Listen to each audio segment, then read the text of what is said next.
Hello and welcome back to Ace Attorney. Attorney of the Ace.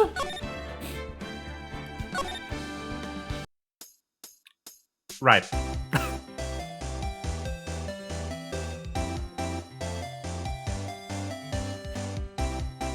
Right, Larry, I remember. Larry. Is a cat? Whoa. There's a frog. There's a Minecraft frog, even. Love it.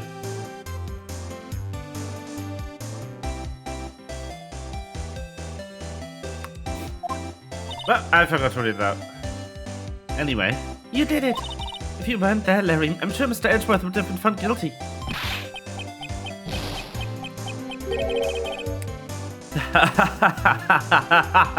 But seriously, Nick, the boat shop caretaker guy is pretty suspicious.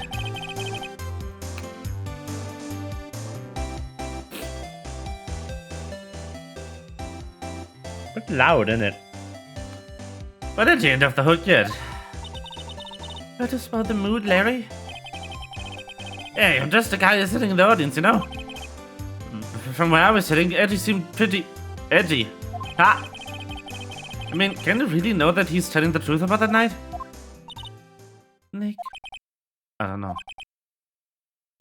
But what I do know is... I'm going to believe in you two until the end. Us too. Edgeworth and who else? You mean me, right? Nah, he means me. Right, Nick? You, Larry.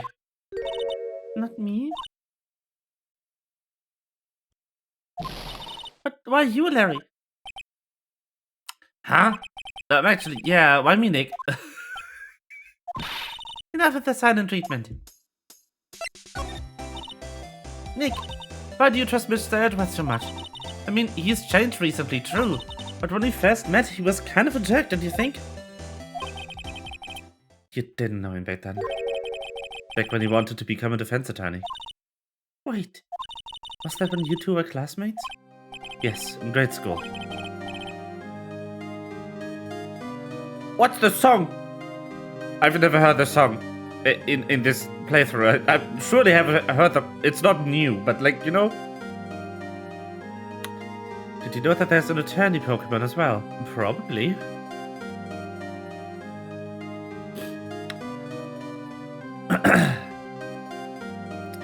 They saved me. Miles. Larry. They saved me and I'll never forget it. That's why I became a defense attorney, you know? What? Hey, Larry. What's he talking about? Huh?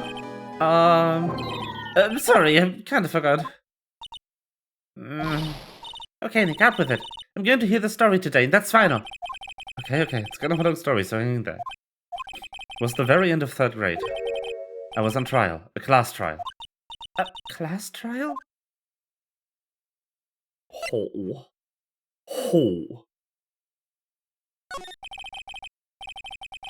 You remember, Larry? Spring end of 3rd grade? Kid in our class got his lunch money stolen. Lunch money? Our school was really small. Every month... Also, hello, Hikori. Wow. Every month, kids would bring in an envelope with money for lunch from home. Ah, I see.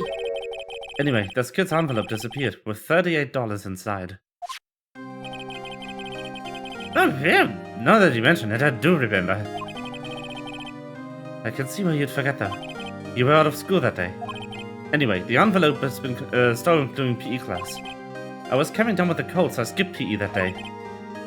I was the only one out of the class. So they thought you did it. You have soup?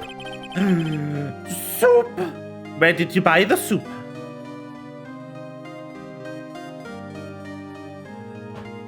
Very good, thank you.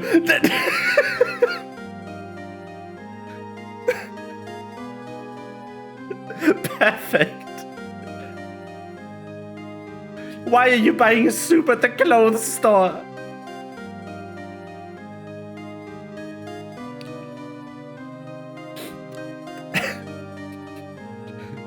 Yeah, and the kids in class said I should be put on trial. Trial? So the next day we held a classroom trial, with me as the defendant. What the fuck? What kind of school is this? Lawyer school. Come down to lawyer school, where we hold class trials when you steal someone's lunch money. What the fuck? I didn't do it. Guilty! He did it! Guilty! It was you! Give the money back! You're such a meanie! No one play with him! Just admit you did it! You can't hide the truth! Just tell us the truth! Yeesh! Kids suck!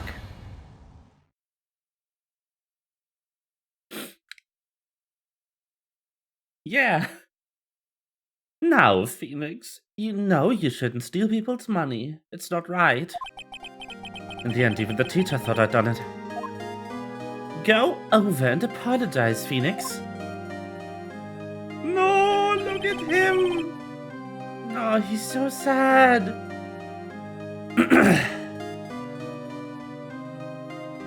No.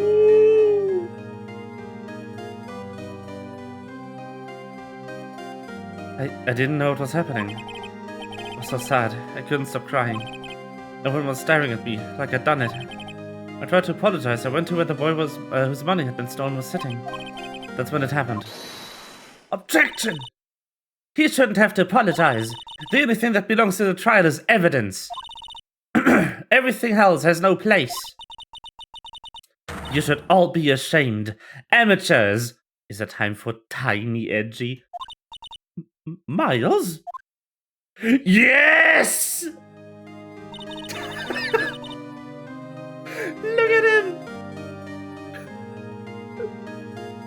Holy shit!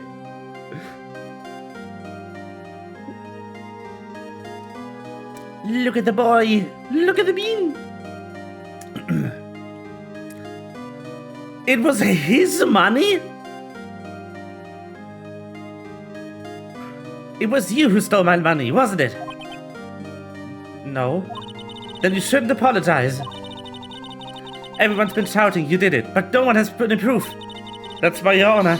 This boy is innocent. But Miles, it was your money that was stolen. Yeah, he did it. We don't need proof. Make him say he's sorry. Why don't you all just shut up? Look at him. It's always how it is. Everybody taking gang up and picking on one person. Just think how he feels. He said he didn't do it, so he didn't do it.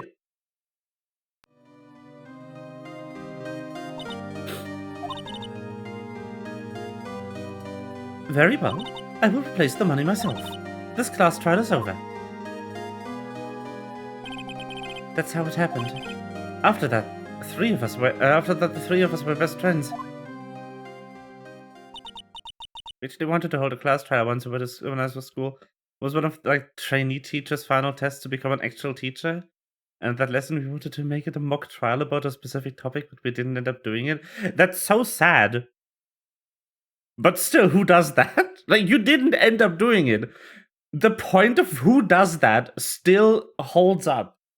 How is small edgy so cute? How is big edgy so cute? Every time I think about Edgeworth, I think of a Tumblr post who's which is the boyfriend meme, sorry about your boyfriend, we did X to your boyfriend. But it was your boyfriend is calling a character by their first name who's exclusively referred to by their last name. And then it came up could you imagine referring to Edgeworth by his first name? Do you really think you're on a first name basis with him? I don't think he's on a first name basis with him. Every time it's like I just think about that statement. How are none of these characters cute to me? Lack of taste. Anyway, moving on. Wow, I had no idea. Yeah, I had no idea either. I mean, I forgot. I keep losing his fucking voice. That's when I learned what it meant to be alone. Totally alone, without a friend in the world. You did a good thing, Larry. Yeah, well, I was just lucky that I took the day off from school. If I'd been there, I would have, everyone would have thought I'd done it. So I take it kind of personally, see? When something smells, it's usually the butts.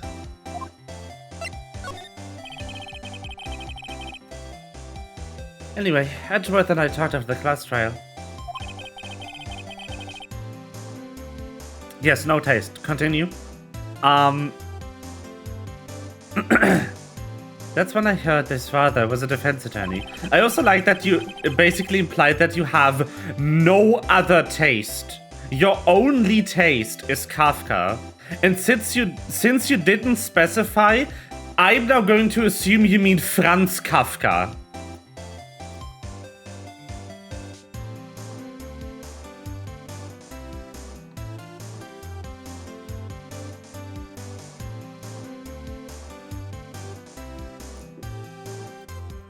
I remember his eyes. I remember his eyes would shine when they talked about his father. I'm going to become a defense attorney, just like my father. You know that I would never read literature. Who says I'm talking about his works? I'm talking about the guy.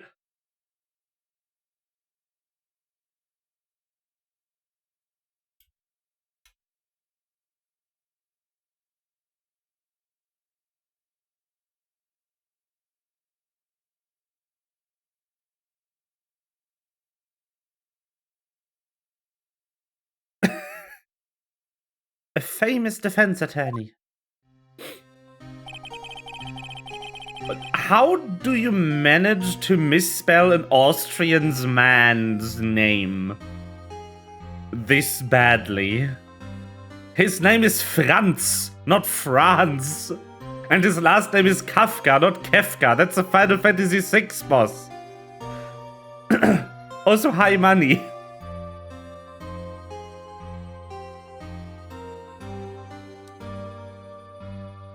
I'm not making fun of you for liking Kafka.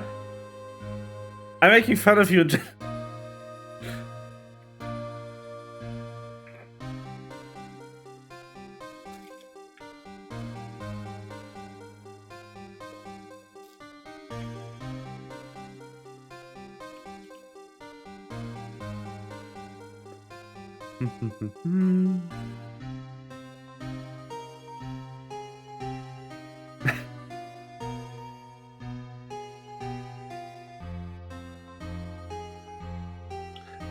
No, that's not Kafka-esque. That's not Kafka. That's Freud.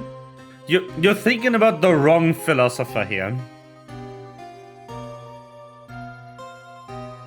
Also, yes, that is illegal.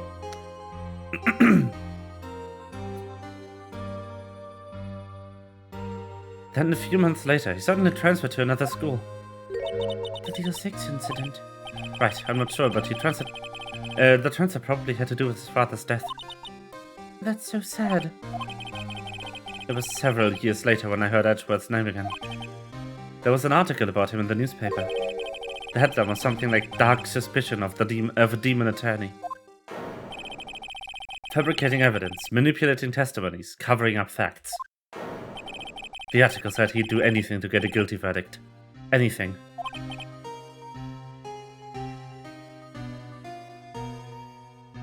It's still Freudian, even if it's your adoptive mom. Freud wasn't about, like, biological connection. It was about, like, motherly figure. But less illegal?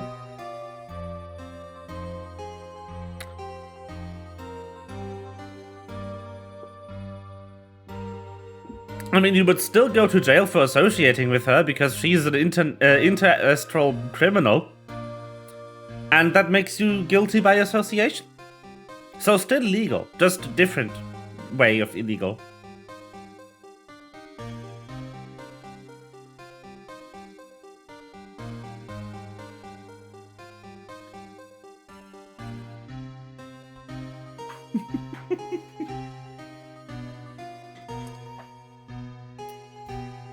But why? What happened? I mean, that's not the edgy I used to know at all. I tried to get in touch with him, I don't know how many times. He never replied. I guess he didn't want to see his old friends. I couldn't just drop it though. I wanted to meet him, to learn what he'd come to he became. That's why I decided. Wait, you don't mean... That's why he became a defense attorney, to meet Edgeworth? If I was a defense attorney, I knew he'd have to meet me, whether he wanted to or not. In court. Oh, Phoenix! Edgeworth believed in me, and I believed in him. He's in pain, and no one's on his side. I'm the only one who knows the real Edgeworth. I'm the only one who can help him. Whoa, Nick! So, there's that way you helped me out for free. Yes. I helped you because I believe in you. Except I don't remember saying I'd do it for free. Oh, no, Nick! Nick! We have to save Mr. Edgeworth. If it's the last thing we do, okay? Right. But very well, maybe. First, there's that rental boat job caretaker. We need to find out who or what he is. I'll settle for who. I guess I can clean out some of this evidence I no longer need. Okay, let's go.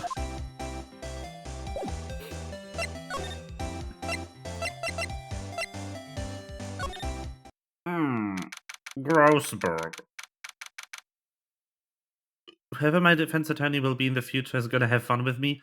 No.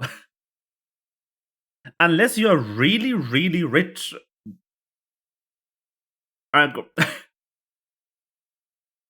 The job of a defense attorney is to prove that you are innocent if you are innocent.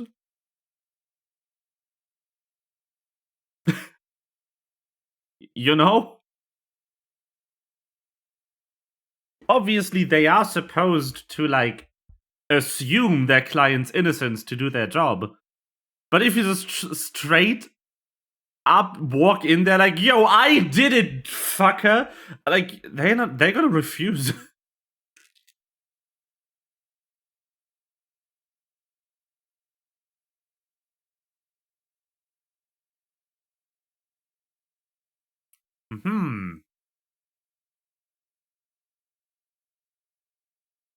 Hello. I'm gonna do my next. Don't say yes. It's a trap. Corey is a registered business. You don't want to do business taxes. I don't want to do business taxes either, but I will have to. It's a trap.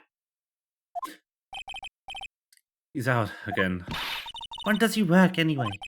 No, don't be harsh. Guess we'll have to come back later. Edgy. Look at him.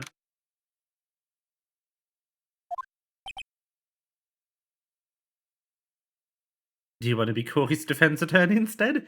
Yes. I would be Corey's defense attorney.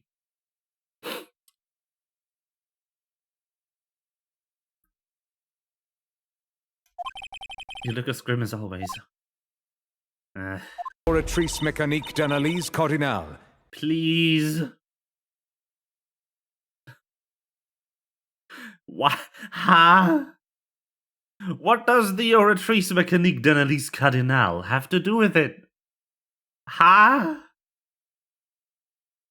Mr. Edgeworth? I heard the story about the class trial. Class trial? What do you mean? You don't remember? No, I don't. Your lunch money was stolen, wasn't it? In third grade? Lunch money? Oh, right, yes. I seem to remember. Something like that. Nick, I think you're the only one who really remembers. Well, it probably only really mattered to me anyway. Mr. Edgeworth, didn't you know? That trial was the reason Nick became a defense attorney. Ridiculous. Gee, thanks. Cutie always relevant? We just gotta hear Nivi every once in a while? Understandable, yes. But the attorney question? But Nivelette is the judge.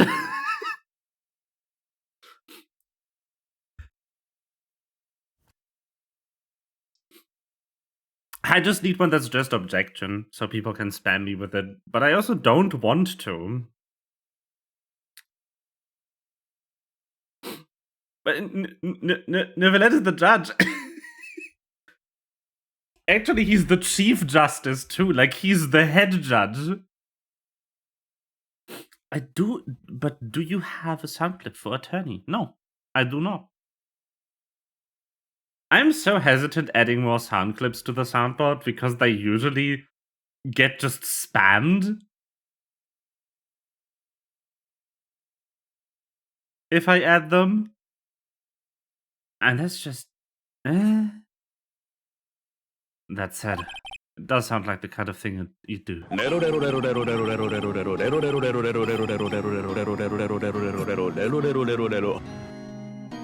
You haven't changed a bit, have you, Wright? So simple to afford, that even. Yeah, maybe, yeah, but I think you've changed too much, Edgeworth. Perhaps.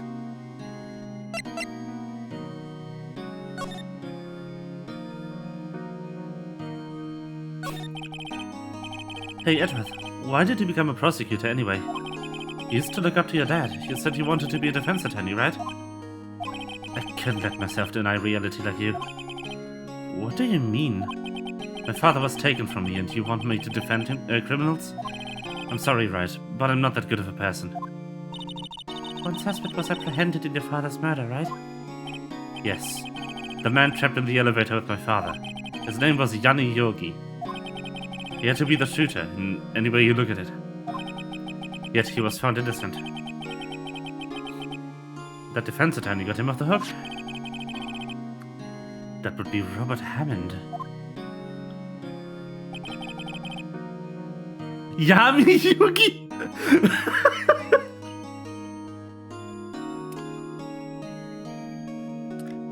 Raymond Edgeworth, I challenge you to a duel! Yes. Yami Yugi.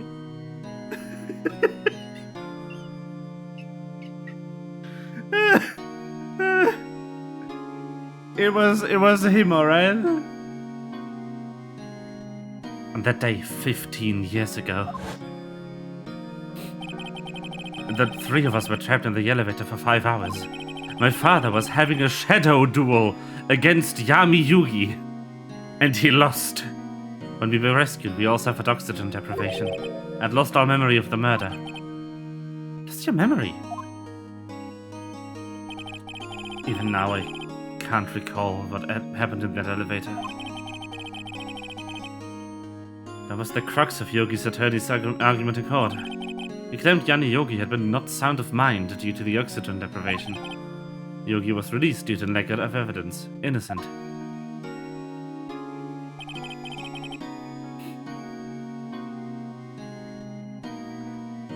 That's when I changed my mind.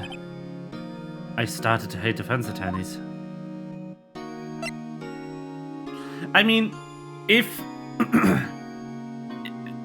a defense attorney used weird arguments like that to declare the only suspect in my father's murder innocent, I would also be mad at defense attorneys. I do get where Edgeworth is coming from.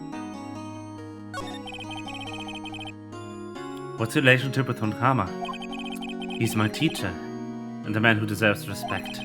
I learned everything I know of courtroom techniques from him. So he's like my sister was to you, Nick. Madgeworth? Oh my god.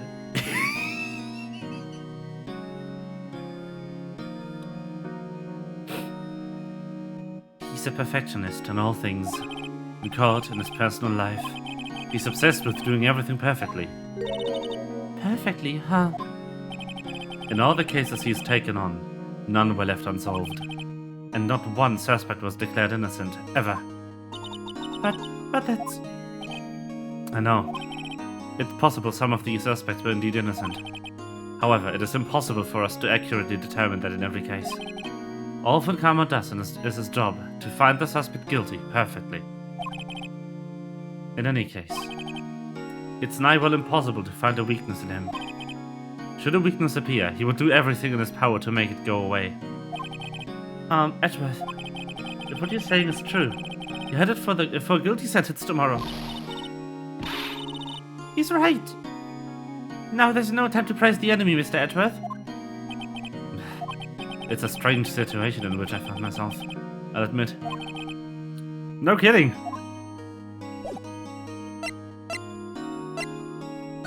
Bye, Eddie. Nice talking to you.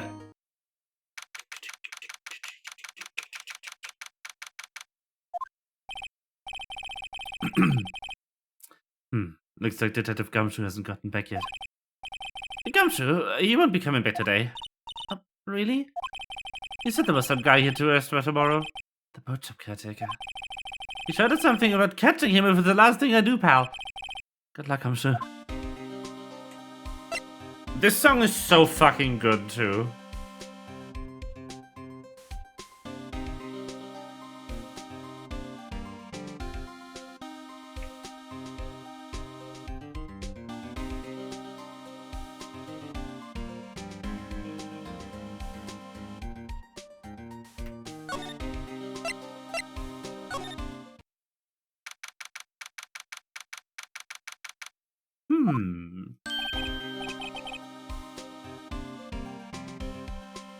Hey pal, long time no see. All these fucking songs are so fucking good. I know. Oh, Detective Gumshoe. Close one today. I got so worked up I snapped the tie in half. What was the voice I used for him? Sorry about that. That's the one. No problem, pal. Thanks to you, we now know who did it. You mean the boat shop caretaker? Look, I'll make you a promise. I'll have that scoundrel in my custody by trial time tomorrow. Come what may. It's my duty to you as a police officer. Now I'm off to catch the criminal. Bye, Gumshoe. Detective Gumshoe sure is active today. Oh, one other thing. No one can go to the woods today. The woods? What other was camping? The woods off limits to camping, and apparently the park ranger found out. He got pretty mad. No one could go in for a while. I guess Lotta's in a lot of trouble. Anyway, I'll be seeing you tomorrow. Bye, Gumshoe.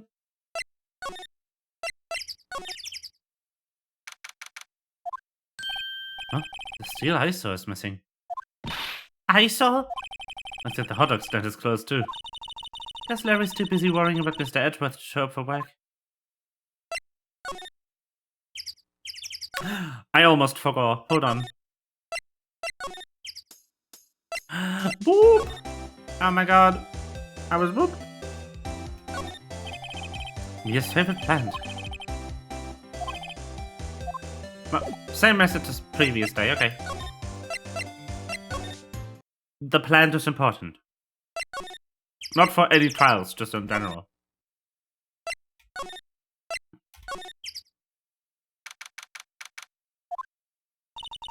The old caretaker got away. Yep. I never imagined he might be the real murderer. Hen! Oh my god, it's gross bad. I know that clearing of the throat anywhere. Hello. What might you be doing here? Out for a walk? The days of my youth. Like the scent of fresh lemon, you see? Mr. Grossbeck. There's no time for idle reminiscing.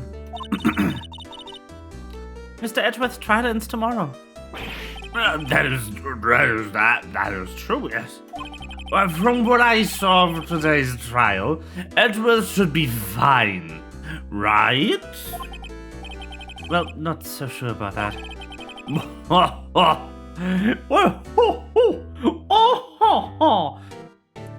Why is he so funny? What do you mean by that? Well, I'm not sure.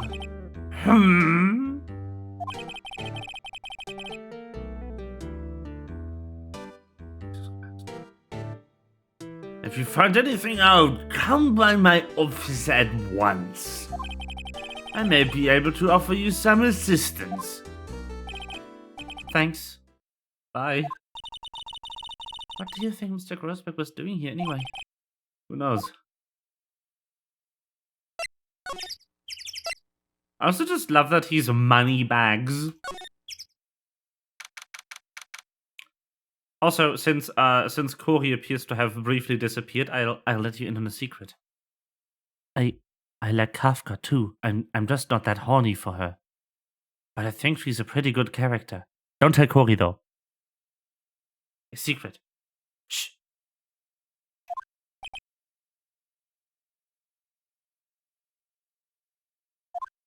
Nobody's home. Oh god, I need to find my parrot voice again.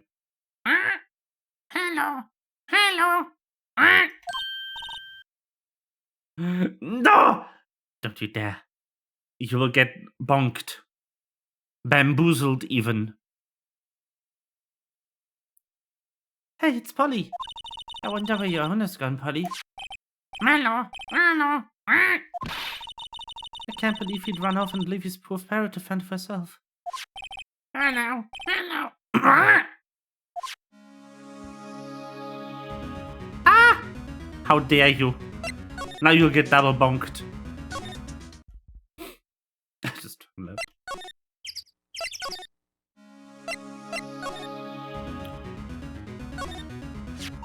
Maybe I should take care of Polly, Nick. You probably shouldn't just get her. The police know about her anyway. I'm sure they'll do something. Well, okay. Sorry, Polly. He says I can't take you. Great, now the bear's going to hate me.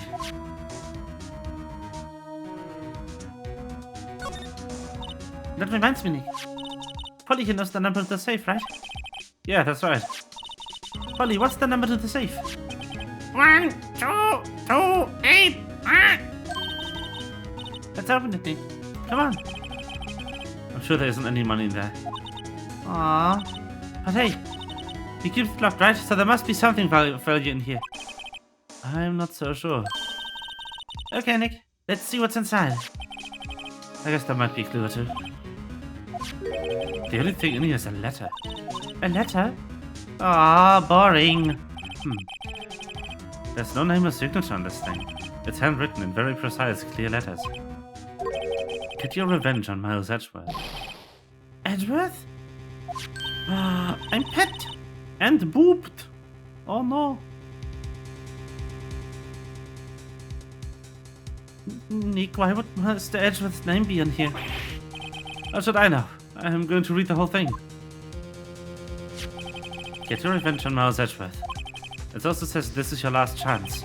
Now is the time to get revenge on the 2 men who ruined your life. The rest of the letters goes on to describe the murder plot in detail. How to kill Robert Hammond and frame Edgeworth. Calling Edgeworth out on the lake, getting on the boat, firing twice. This is exactly what I figured out in court today. It's all here in perfect detail. It was premeditated. What do you think it means, Nick? I don't know, but it looks like these are instructions for that caretaker. When he killed Robert Hammond and called out Edgeworth, he was following instructions. But who could have written that letter? I wonder. And what does it mean to get revenge on Miles Edgeworth? Look, I don't know, okay? But one thing is for certain. This letter is an amazing clue. Ding! Ah! What's wrong? Huh? Oh, never mind. What? Tell me. When I saw the TV, I remembered. They're showing Pink Princess special this week. Oh. See? That's why I didn't want to tell you. Honestly, mood.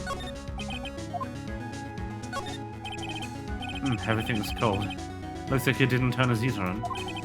I guess he hasn't been back there since the trial. Say, Nick, Don't people usually put pictures of fish up on the wall to boast about them?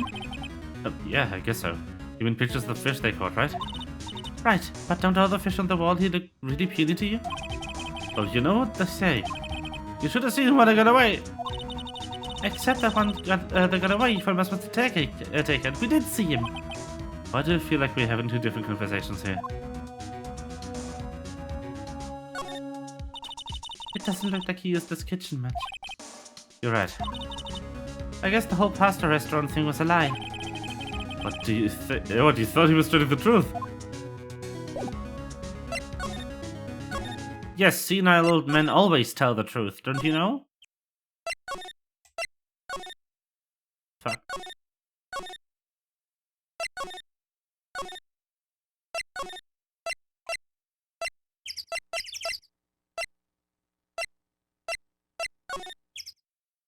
What? So much pet. How wow. I am the pet.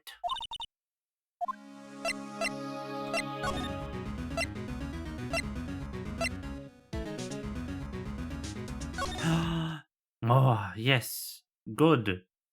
Grossberg, didn't you tell me to come here? Where the fuck is he?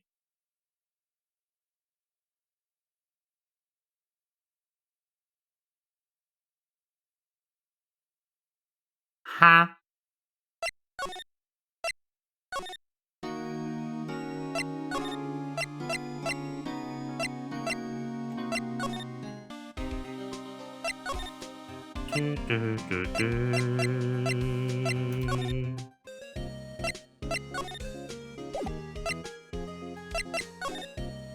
I'll show the thingy to Miles.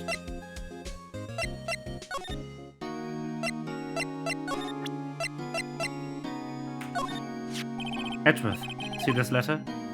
Huh? It's came out of the safe in the shack where that boat rental caretaker live. I see. Revenge on me.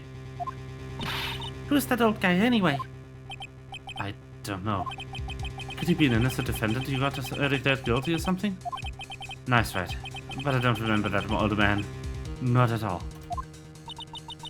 So he's following the letter then? Which means there was someone else behind it. Now's the time to get revenge on the two men who ruined your life. Two men, meaning myself and Robert Hammond.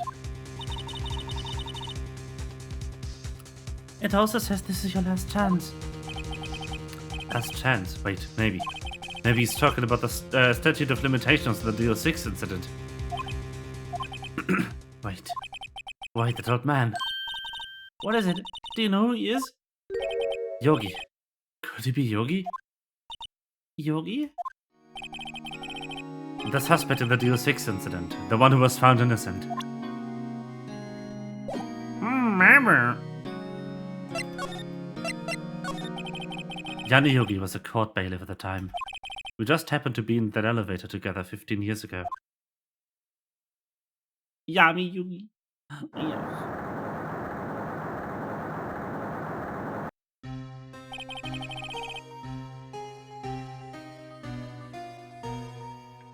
The quake was incredibly strong. Before I knew it, everything was dark. We were there for so long, it felt like forever. The air thinned, and the darkness closed in on us like that in that little box. We became unsettled. Help! I can't breathe! Quiet, I said quiet, you're not making this any easier. I want to get out! Help! Get us out! Don't shout, you'll just use up my oxygen.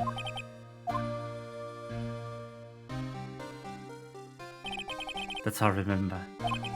When I came to, I was on a hospital bed, staring up at the ceiling. In court, Yanni Yogi's mental condition was called into question. They claimed the oxygen deprivation and stress that caused temporary insanity. In the end, the claim passed the court and Yogi was found innocent. Huh? But isn't that strange? This letter tells him to get revenge on Edgeworth. Why would he want to take revenge on you? Right. Yeah? There's something that's been troubling me these last few days. I didn't know whether or not I should tell you. You mean the nightmare?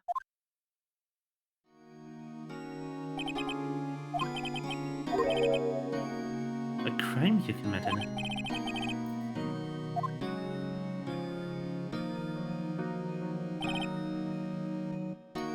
I think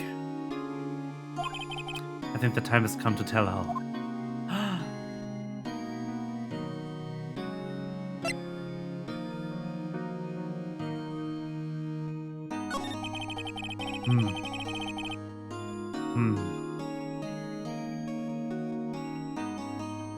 For the last 15 years, I've had the same dream almost every night. I wake up in a fearful sweat every time. What kind of dream? A time bomb! Yes. It's a dream about my father's killing in the dark.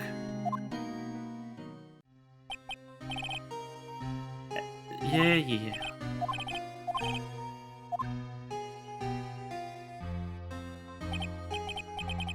I can't breathe. You're using my air.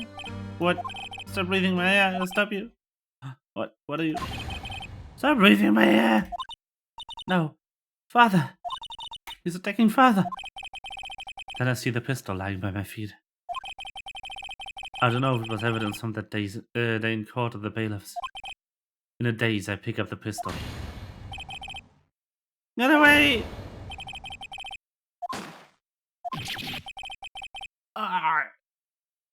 F. And with that scream, I wake. It's a bone-chilling scream. A scream that has rung in my ears for the past 15 years. But that's just a dream, right? Right? That thought's the only thing that's keeping me sane for the last 15 years. But what if I'm wrong? What if it's real? They say that sometimes people shout out memories in self-defense. Shut up, memories. Maybe it was I who killed my father. What? If you think about it that way, this letter makes sense. Get your revenge on Miles Edgeworth. Think about it. Yogi was really innocent. That's why he wanted revenge against me. Wait, Edgeworth? You mean... It was me. I was the true criminal of Deal 6. I shot my father. This is bad. What are we going to do, Nick? What can we do? I don't know. I don't think there's anything we can do. Like it or not. If there's someone else who knows a lot about the Deal 6 incident, maybe. There's Nick! There's someone else who knows about Deal 6. It's Grossberg. Very good.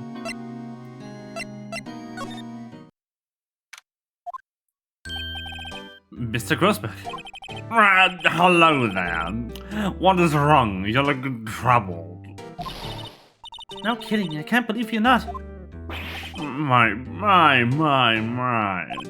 Just calm down and tell me what's happened. It's Mr. Edgeworth. He...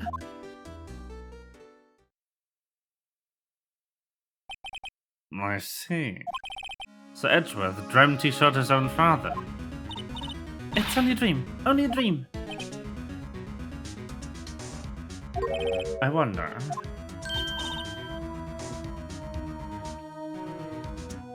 What? If that's the case, then why do you look so troubled, Well... Also, consider this. Yogi quite certainly holds a deep grudge against Miles Edgeworth. So deep he'd want to frame him for murder. This leads me to surmise that Mr. Edgeworth's dream was not a dream, it was real, as he imagined.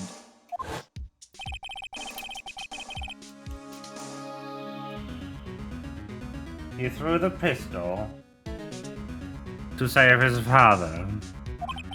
The pistol fired and the deed was done.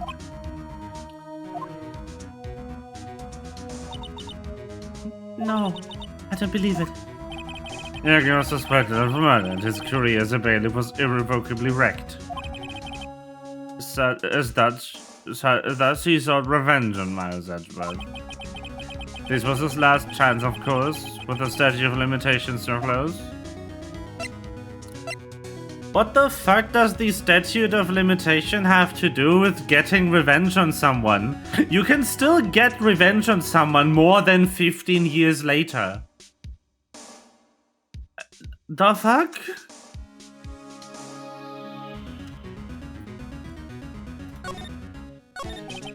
What do you know about Edgeworth's father? He was a defense attorney without peer. It's untried, but it's true. Well, he may have had one peer now that I think about it. No illegal? Oh. Your mentor, Mia Fey. My sister. Gregory Edgeworth was very disapproving of Mr. Funkama's techniques. That's no surprise. Funkama is an extreme man. False testimonies and evidence are nothing to him. The result? He has a perfect win record in court. To beat him, Gregory Edgeworth tried to call attention to his methods. And? He lost. And died in despair, as it were. I see. When Gregory Edgeworth was killed, the police called a spirit medium. That was your mother, Misty Fey. I am Gregory Edgeworth. I've been killed. The one who shot me was the bailiff, Yanni Yogi. Yes, Yogi was found innocent. That's why my mother left us. Everyone called her fraud. That's right. Everyone thought she was, you see? Yet now that I think about it, it seems that the one who lied was Gregory Edgeworth's ghost. Gregory Edgeworth must have known who shot him. I don't believe it. So you're saying he falsified his testimony? That Edgeworth's dad lied to protect his son? Is only a possibility, mind you. But a possibility nonetheless. This is so weird. Schmoving.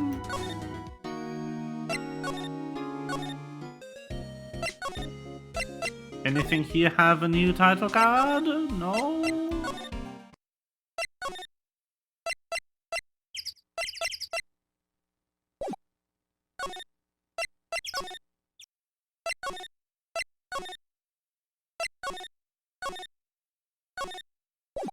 Fuck.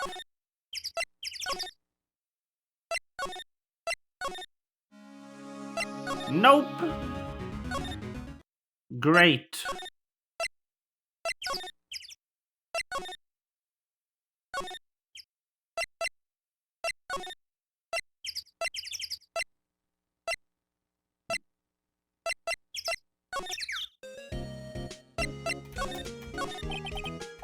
What to do?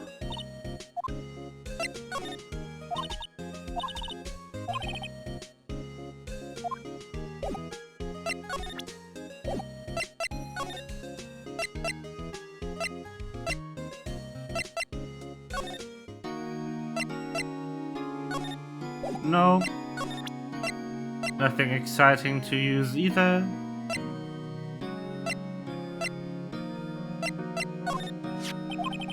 Was that case? Poor Edgy. I will not show him the photo of his dead father. Nope.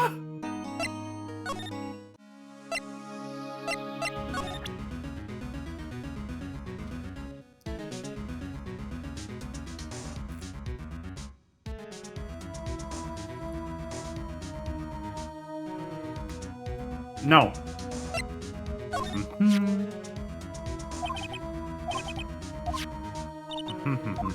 Michael Hammond.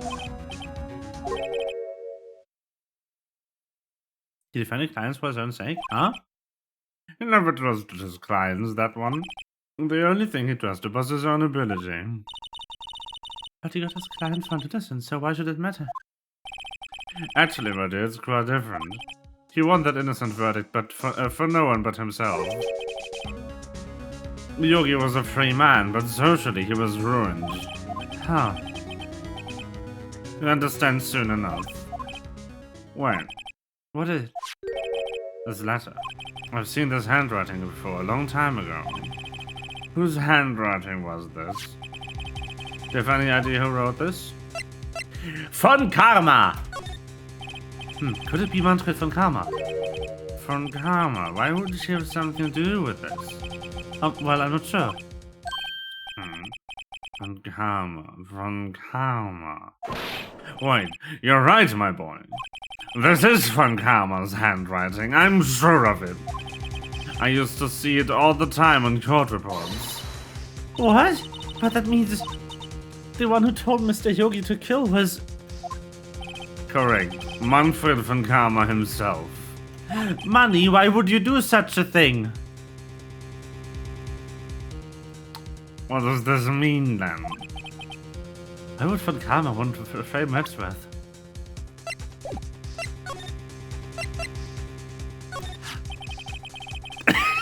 Shrugs! Very good, very good. If it really was von Karma who wrote this letter, then he would know the truth. He would know that Miles Edgeworth has accidentally killed his own father. He'll say as much tomorrow in court, I should think. He'll press the point until the court finds Miles Edgeworth guilty. Oh no. But how could von Karma know about Mr. Edgeworth's past like that? Even Mr. Edgeworth thought it was just a nightmare. That I do not know. Yet I do know that von Karma is both persistent and a perfectionist. He may be seeking to satisfy a grudge against Gregory Edgeworth by hurting his son. What do you mean? That was 15 years ago. Von Karma met Gregory Edgeworth in court and von Karma did win. But he didn't make it through the trial and scarred. Gregory versus Manfred. Yes.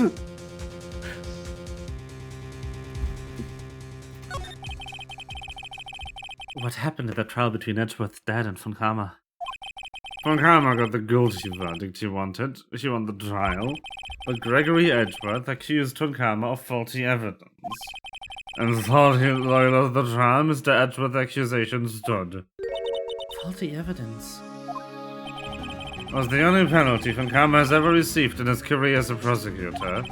Gregory Edgeworth dealt a blow to his perfect trial record. Wow. It must have been quite a shock for von Karma. He took a vacation for several months after that, you see. A vacation? Yes, an unusual event for the man. That was the first and last occasion he's taken in his many years of prosecuting. Really? He doesn't take vacations? Like go to the sea or at the mountains? Don't tell me he's never been to Europe. You have strange ideas about vacations, Maya. In any case, what do you mean strange ideas about vacations? Europe is lovely. I live here. It's the only reason. Cory lives here too. That helps. I like Cory. Not only Cory, but also my other lovely viewers. But those are not streamers. That's the difference, and in case anyone was wondering.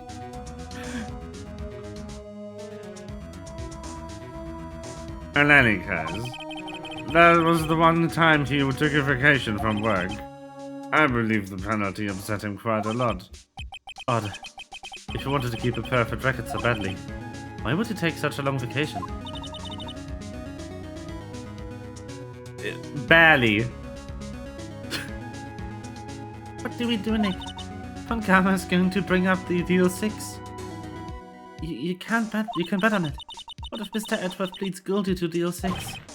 I won't let him. Yes, Mr. Wright? I hate to say this, but even accidental murder is murder, you know? No, it's not. Accidental murder is quite literally not murder. Murder requires a motive.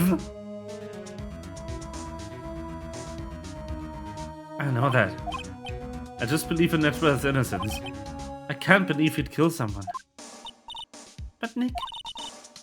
Mr. Edgeworth admits himself. His father must have lied to protect him from beyond the grave. I don't care. I know he's not guilty. Mr. Wright, if you say so, I suppose I could check again.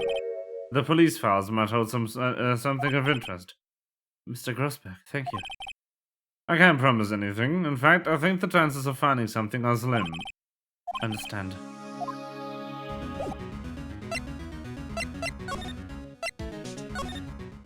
Edgy!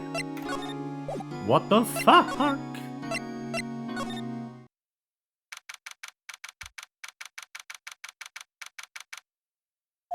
Type, type, type, type.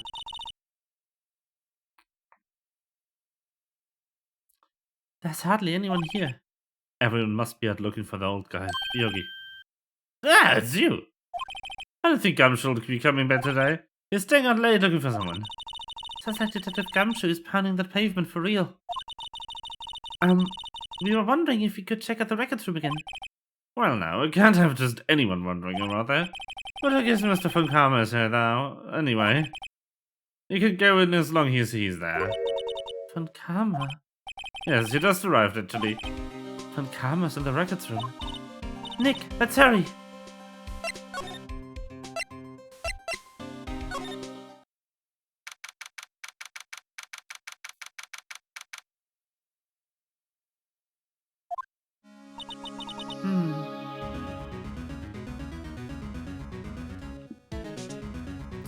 Dusty as always. We were only here just yesterday. I'm sure they just haven't had time to clean. What's wrong, Nick? Nothing. I was just noticing that he isn't here. Funkama. Sus.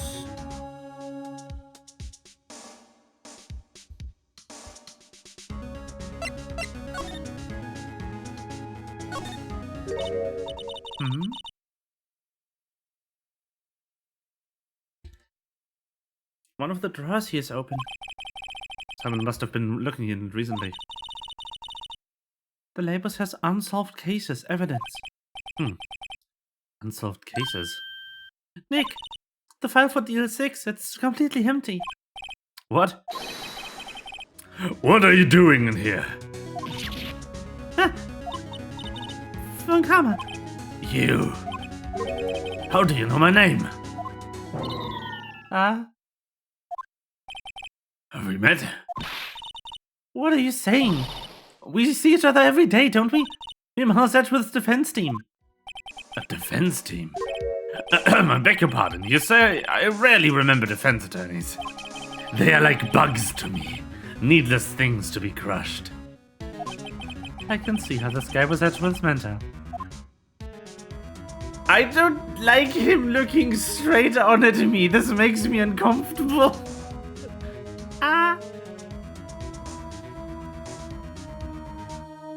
The Scream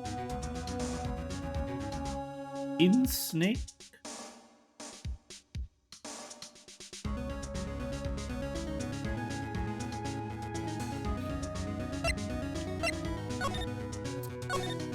Mr. Edgeworth is your student, right? A romanticist who still can't shed that veneer of amateurism. Just like his father. Always second rate. Mr. Funkama. Mr. Funkama. You had an extra grant with Mr. Gregory Edgeworth, didn't you? Me? A grudge against a mere defense attorney? Why? Because you dealt a blow to your otherwise perfect trial record? So you did. But what I don't get is... why did you take a son under your wing afterwards? The son of your most bitter rival. That, my dear attorney, is none of your business. Tomorrow will be the last day of his trial. It's been a while since I've had a defense attorney last as long. Still, you will lose in the end. Miles Edgeworth will admit his own guilt. His guilt? 15 years ago, you mean? You're quite the researcher. If you've done your homework so well, then certainly you must understand. You know what Miles Edgeworth will tell the court tomorrow.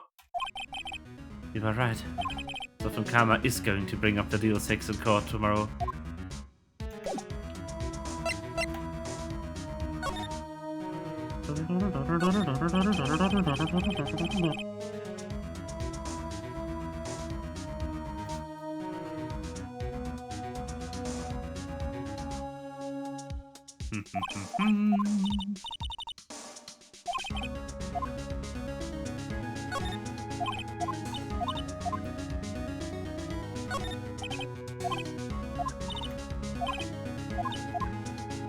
Okay. Nothing of interest. Move! Edgy! Not edgy. Can I present this again?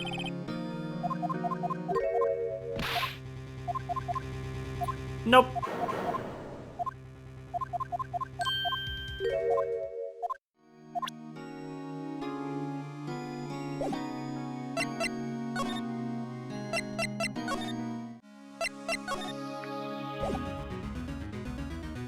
Oh! Maybe I should ask Von Karma about his handwriting. That sounds like a fun idea.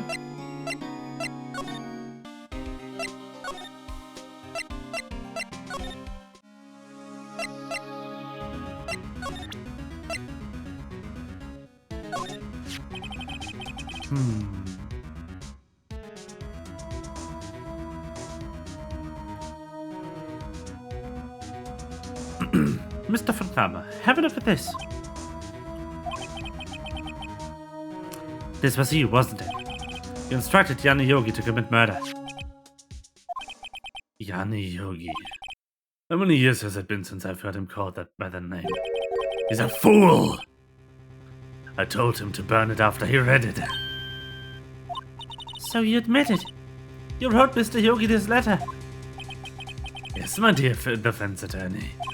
Thank you for taking the trouble to bring it to me. You saved me from a lot of needless hassle. What? Nick, what's this? What is that thing? A stun gun for self-defense, usually. Indeed. 600,000 volts will course through your body like a dog touching an electric fence. 600,000? Oh, don't worry. People don't die from it usually. Now give me the letter. No. No! Whoa, what are you? Nick, run! Ah! Maya! Out of my way! Well, that's a problem. Maybe you shouldn't have showed him the thing. He got us. The letter's gone, of course. And he took the DL6 evidence, all of it. Back to having no clues. Why did you bring your clues? Wait, Maya jumped first. Maya, is she okay? Maya!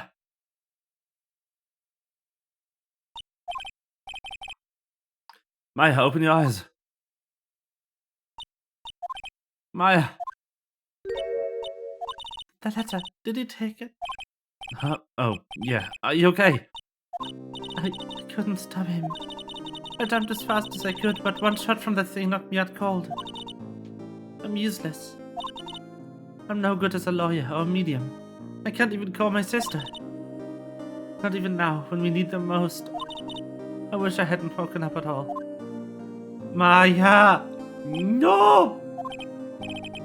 There's to be some way I can help her. I'd better do something about her self-confidence first. Maya, she's holding something. What is that? A bullet. Deal 6 incident, evidence number 7. Taken from the heart of Gregory Edgeworth. I remember. Von Karma was holding this when Maya jumped him.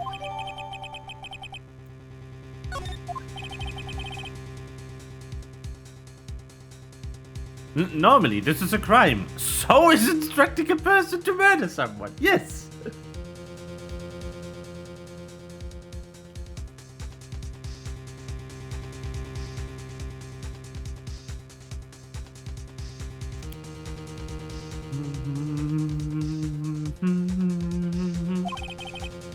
You most definitely do not use this. I'll prove it to you in court tomorrow.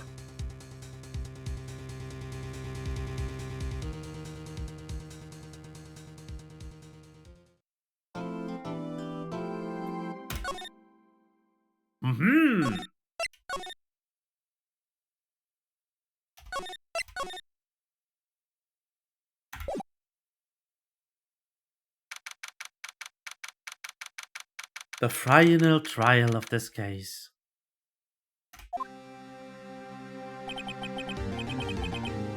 This is it, Judgment Day. Today things are going to be settled at last. A lot of things. Hmm?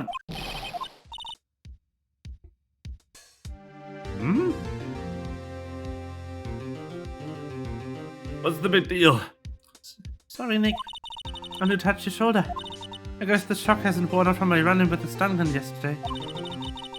Anyhow, today's the last day of the trial. Good luck, Nick. Yeah, thanks, Maya. Why is she still electrostatically charged after like a full day? Edgeworth is looking glum as always. I hope Von Karma doesn't push him too hard. Whoa! What are you doing? Sorry, I'm sorry. Just thought I'd cheer you up with a pat on the back. Maya, maybe you should go outside and discharge. Right, good idea. Try not to electrocute anyone on your way out. Pal!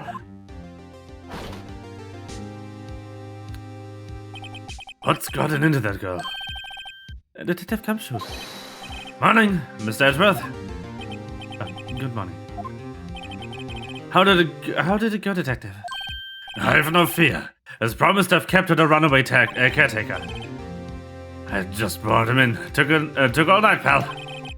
Thanks, Detective Gumshoe. You must be tired. Actually, after that shock I got on the way in, I feel pretty good. Yogi said he's forgotten his own name. But that has to be a lie. Why would he want revenge on Edgeworth if he couldn't remember his past? 600,000 volts have gotten into that girl. Yes, that is true. They have, indeed. It doesn't remember, and I'm going to prove it. It does remember, and I'm going to prove it.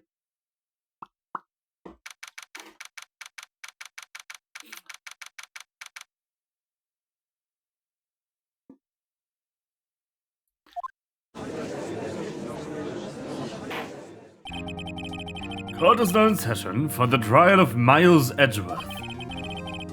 The defense is ready, Your Honor. The prosecution is ready. Huh? Oh, right. Very well. We have reached the final day of proceedings in this trial. I ask that the prosecution submit decisive evidence. Understood. Come on, don't be ordered to silence by every little thing he says. Very well, Mr. Von Karma, your opening statement. Right. Thanks to Detective Gumshoe's efforts, the boat rental shop caretaker has been arrested. In yesterday's trial, the defense asserted that the caretaker was the murderer. However, the caretaker has yet to confirm this. I would like to ask the defense to cross-examine him as much as necessary. Very well. Please bring the witness to the courtroom.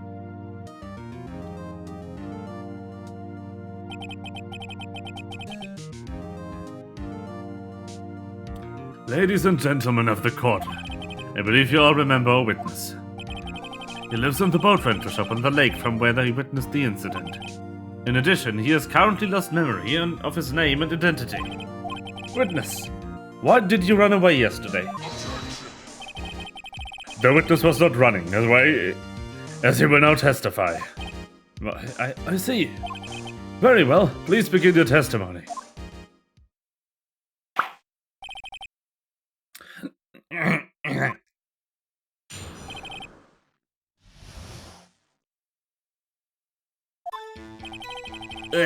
Really sorry about just leaving yesterday like I did. But I was running away or nothing. I went to buy some food for Polly, see? I figured I got nothing to do with this incident anyhow. I mean, I need one of those motive things, right? And I don't got none. So my testimony yesterday stands as is.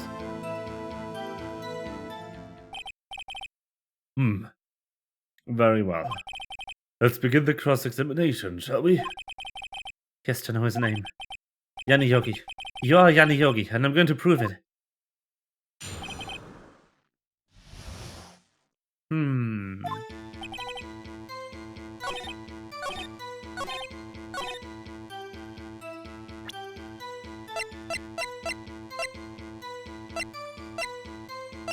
Bad!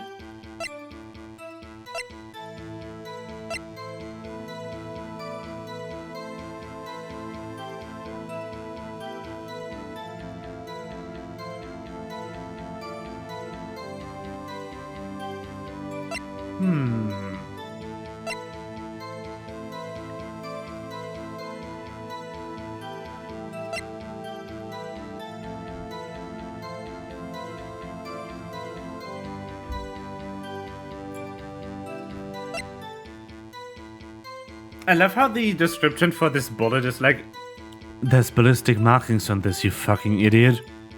You know when to present this, right? You know that this bullet was probably fired from the same gun, right?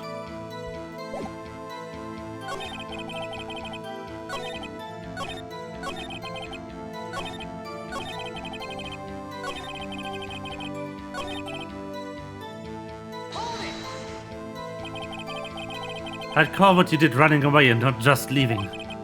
You heard Larry's testimony and realized you were in danger. Present it now? No. I don't like penalties, I'm sorry. No, Mr. Wright, there's no need to rush to conclusions. As I said, the witness was not running away. Listen to the testimony. He sure seems relaxed. In fact, they both do, Von Karma and Yanni Yogi. Then why did you leave? He's just about to say why. It's so hard for you to just quietly listen when someone's talking. If I said quietly, Edgeworth would be guilty in 3 minutes.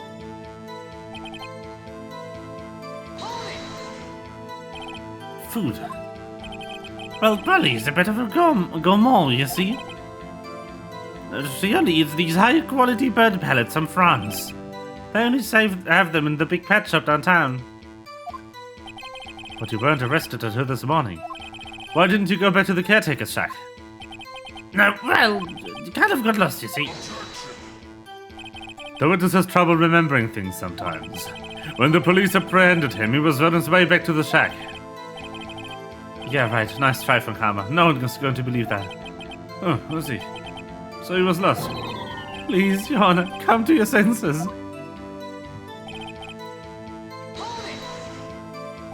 You've lost much of your memory, is that correct? Yep, seems like it. Then how could you know that you didn't have anything to do with this incident? Or maybe you're lying about not having a memory, You know exactly who you are. The witness has testified quite clearly that he has no memory of who he is. If you claim he's lying, then show the court proof. Am I supposed to prove what is going on in that Codger's head? It's impossible. I'm glad you've come to your senses, Mr. Wright. Very well, witness. Please continue. How can you say you had no motive?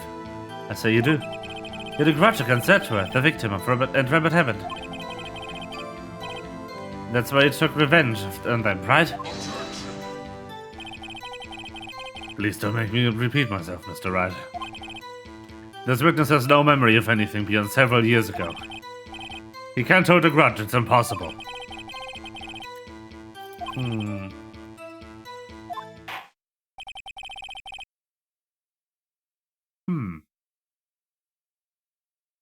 Might I say something, Mr. Wright? Yes, Your Honor. You've been saying the same thing over and over. You've been calling the witness' memory of the past and elect thereof into question. But does this really have anything to do with the current case? Of course, Your Honor. The witness has said that he's nothing to do with this case and no motive. Both of these statements are lies. Order! Order! Mr. Wright, there's a serious problem with your claim. Or are you saying you know who this witness is?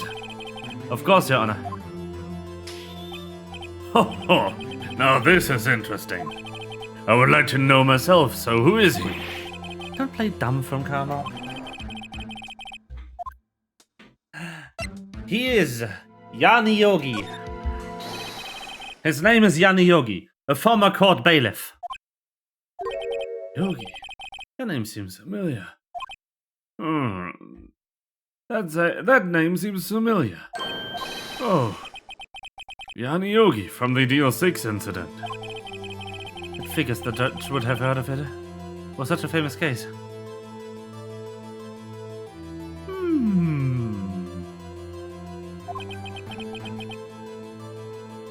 But what does this mean?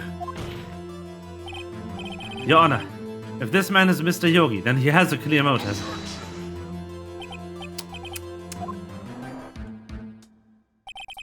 Jumping to conclusions again, Mr. Wright. This witness is Yanni Yogi. Fascinating. However, how do you propose to prove this to the court? This is a court of law, as you may recall. You need proof. And allow me to repeat once more that the witness has lost his memory.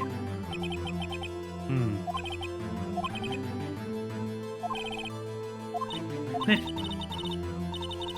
how are you going to prove it? How can you prove that he's a Yanni Yogi? That's okay. It's actually quite simple. Your Honor, please take this man's fingerprints. I see. That makes sense. Huh? I'm so very sorry, Mr. Wright. But why? The witness has no fingerprints. What? What? No fingerprints?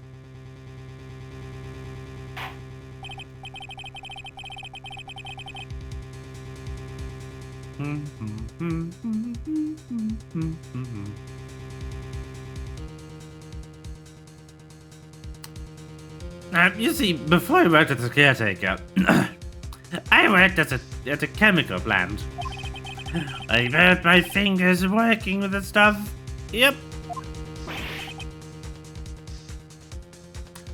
What? Yogi, you sneak. You burnt your fingerprints to hide your past. Oh. Well, if the witness has no fingerprints, I guess we will not be able to prove his identity. No. Well, what will you do, Mr. Wright?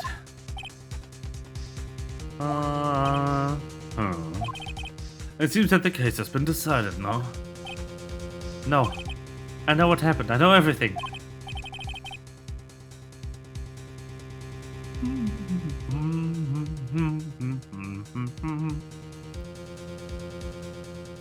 How the fuck would you even do what?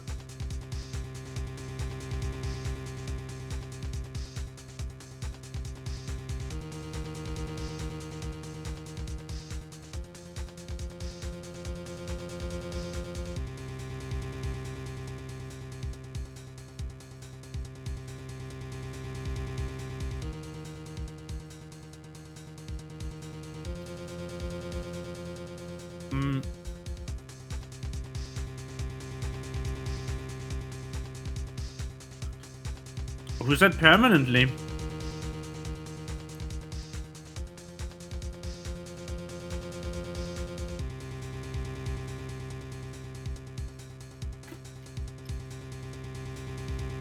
This isn't about him having no fingerprints forever. This is about him having no fingerprints right now. He just has to have done it early enough, like with enough recency.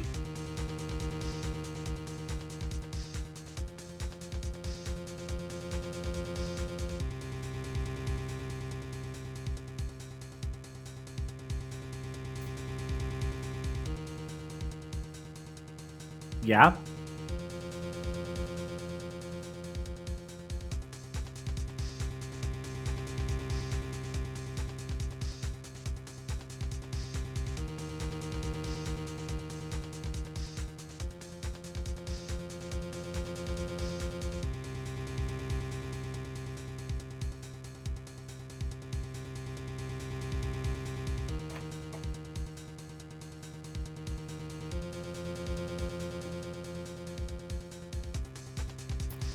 I think that would still work. The burn would just have to be severe enough.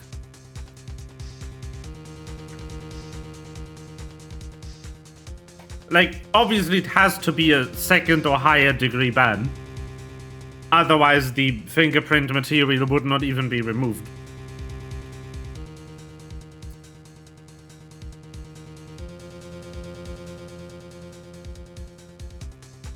So... I think you can do it. It definitely takes a while for scar tissue to be replaced by actual tissue. And if I remember correctly, scar tissue does not prevent, like, does not present the regular surface structure.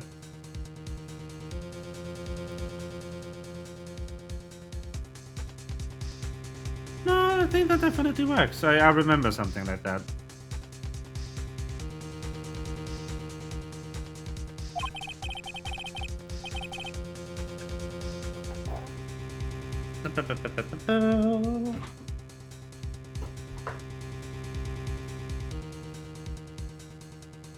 Whatever, can't let it end.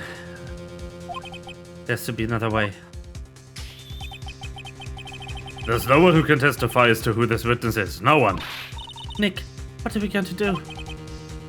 I didn't even consider that he might have erased his fingerprints. What do I do?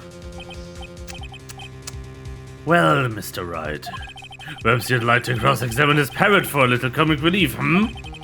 Yeah, very funny. You're so a winner for karma. Wait a second. Cross-examine his parrot. It's time.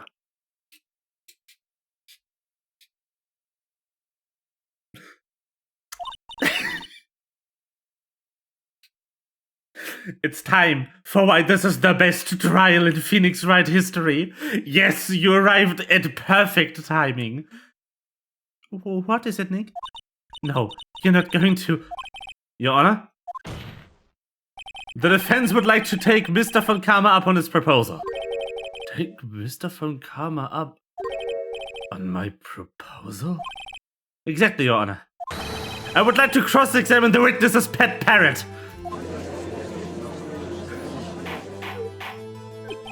Order! Order! Well, what do you think, Mr. von Karma? Did you even ask? This is a farce. I object. Wait a second. You were the one who suggested cross-examining the parrot, von Karma. I have a right to do as you suggested. Well, if you're so desperate, then please be my guest. Of course, should you go through with this, and nothing comes of it, then I hope you're ready for the consequences. Nick, this is crazy. Yeah. Let's go. Let the parrot take the stand. I will cross-examine her, Your Honor. This is the most ridiculous thing I've ever heard. Von Karma's rigged every person's testimony, every piece of evidence. Except the parrot. She's my last chance. At least, I think so. Bailiff, bring the parrot. This is so good. There he is! Let's go!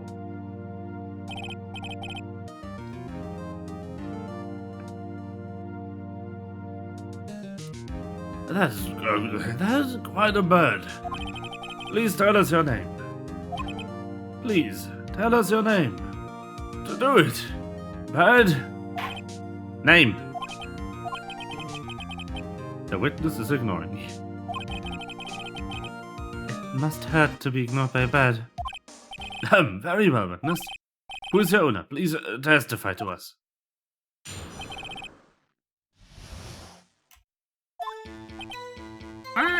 Hello.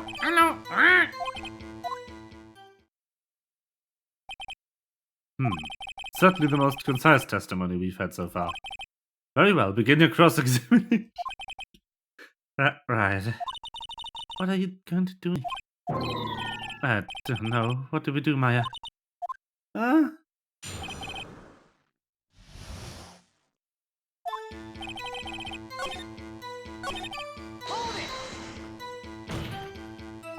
Witness, you can't just say hello and expect us to get anywhere. I want you to testify. Maya, you talk to her. Right, what do you say?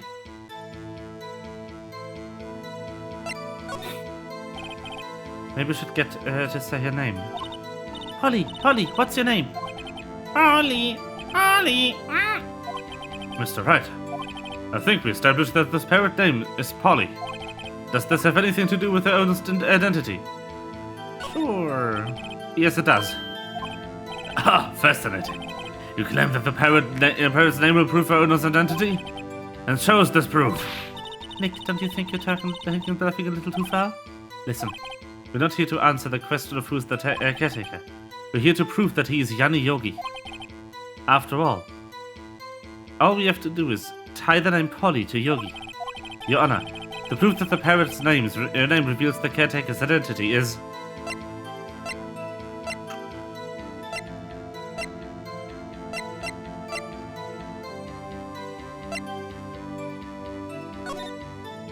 Oh, I can read this now.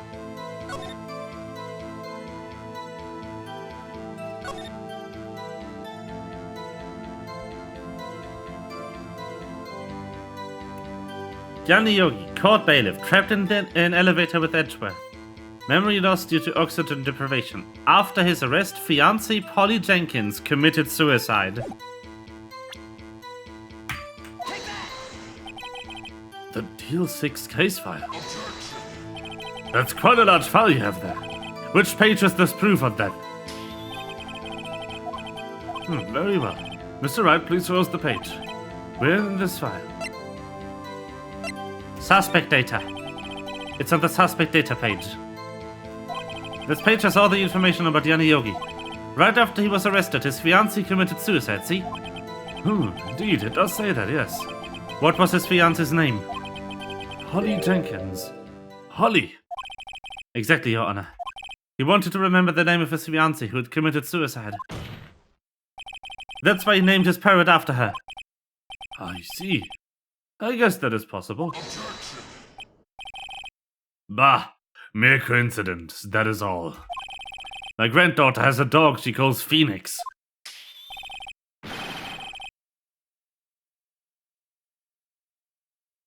Oh no, that's gotta come up in the next game, isn't it? Oh no.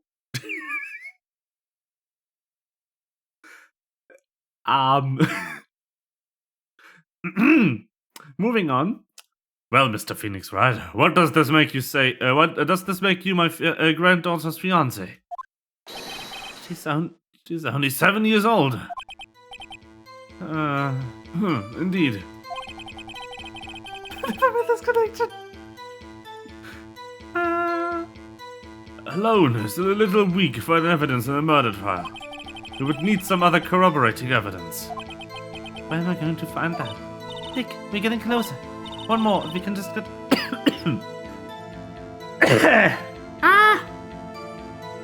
If we can just get one more piece of evidence.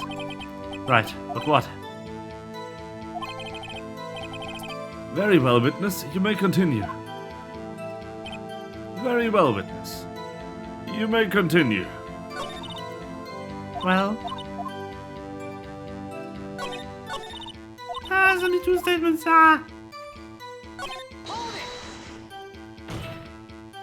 Witness, you're here to speak, you must speak to me.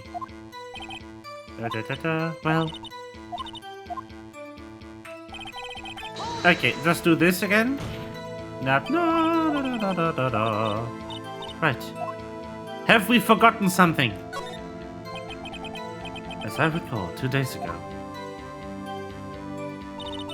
Holly, have we forgotten something? Don't forget DL6. If I can get Polly to say that here, that will prove that the caretaker had something to do with DL6. Polly, have we forgotten something? Hello. That's not what you're supposed to say. We forgot something. We forgot. Oh, it's not working. She won't say it. That's ridiculous. Why won't you say it? Something the matter, right? Wait. Don't tell me Karma expected this. He couldn't have retrained the parrot, could he? Did he train her not to respond when we asked if he had forgotten anything?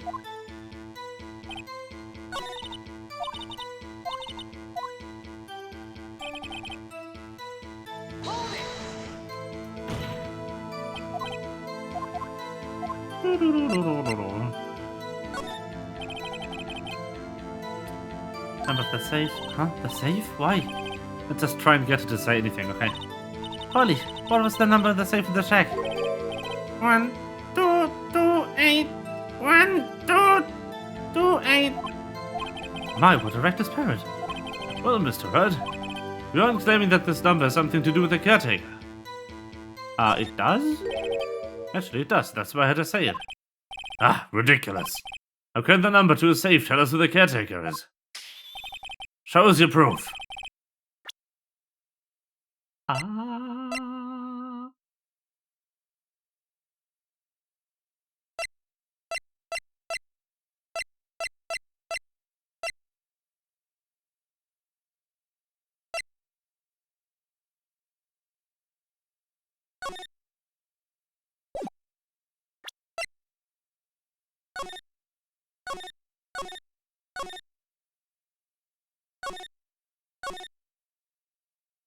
Oh, it's the date of deal 6-1228.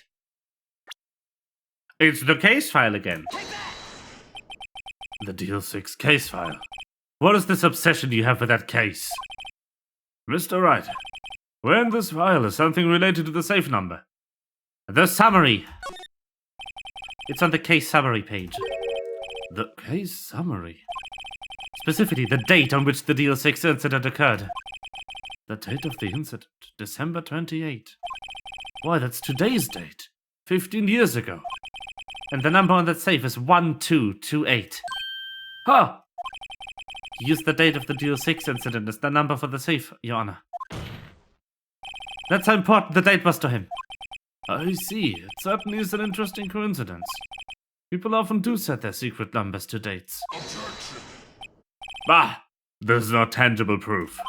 I set my ATM card's number to 0001 because I'm number 1.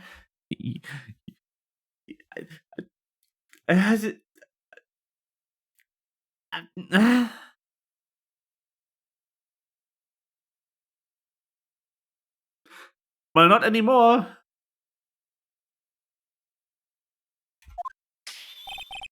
This has nothing to do with a date. Nothing.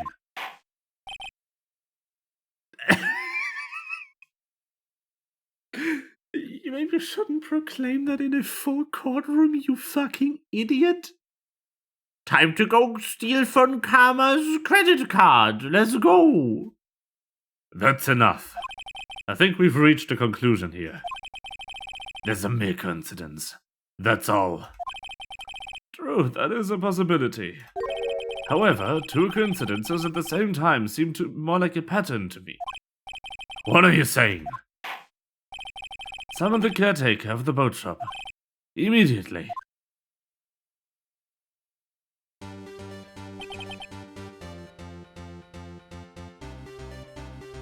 He's so confident he's just like, come and try so I can prosecute you, lol. Yes. Witness. Tell us your name. Wait. This witness doesn't remember. No, it's okay.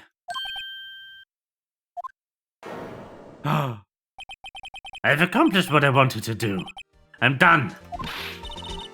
Nick, he looks totally different. This is the real Yogi, I think, finally. He's been acting feeble to hide his true identity. Acting for 15 years. Well, let me ask you again. Please state your name for the court. My name is Yanni Yogi. 15 years ago, I served as a bailiff in this very court.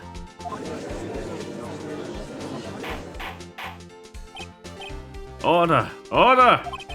Yanni Yogi. So was it you who killed Robert Hammond and tried to frame Miles Edgeworth for his death? Yes, it was me. I did it. They put me on witness stand 15 years ago.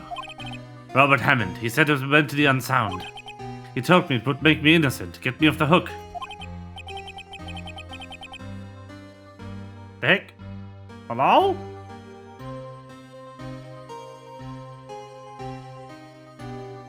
Why did my phone disconnect? I was innocent, really, but he didn't believe me. He won the trial. I lost everything. I lost my job, my fiancé, my social standing. Then this year, 15 years later, a package arrived with a letter and a pistol. The plan was written out in careful detail. It was a plan for me to take my revenge on the people who ruined my life. I didn't care who sent it. I thought this was my chance after 15 years. This was it. Finally, a chance to have my revenge on Robert Hammond and Miles Edgeworth. I have no regrets. Wait a moment. Revenge against Miles Edgeworth? What do you mean? I'm not at liberty to speak on that matter. Why did you ask Mr. Edgeworth yourself? Anyway, I admit it. I was the one who killed Robert Hammond.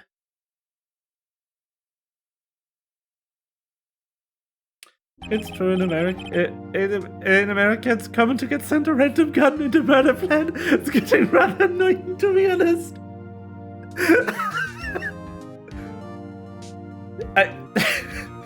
Why do I immediately go to like, okay, but this isn't like criminal activity.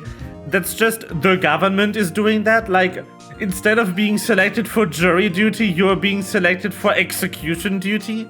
And the address is for some drug kingpin. Like...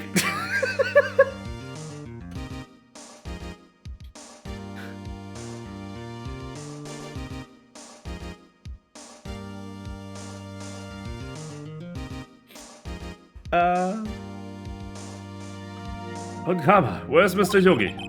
Under arrest, Your Honor. I saw no room for error in his confession. Then the defendant, Mr. Miles Edgeworth, is innocent, in this case at least. Huh? Very well. Will the defendant please take the stand? It's like the military draft, pretty much. Yeah. There are a few unresolved mysteries.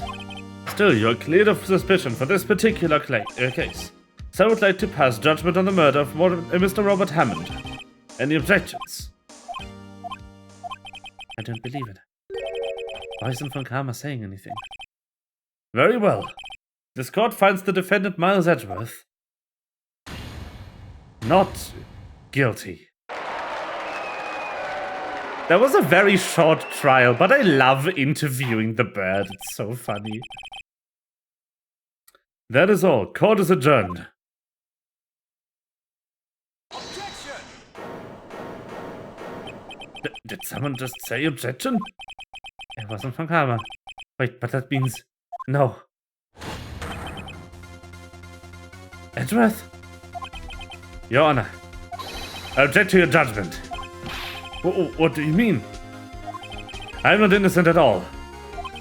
As we have heard, Yaniyoki killed Robert Hammond in revenge. But revenge for what?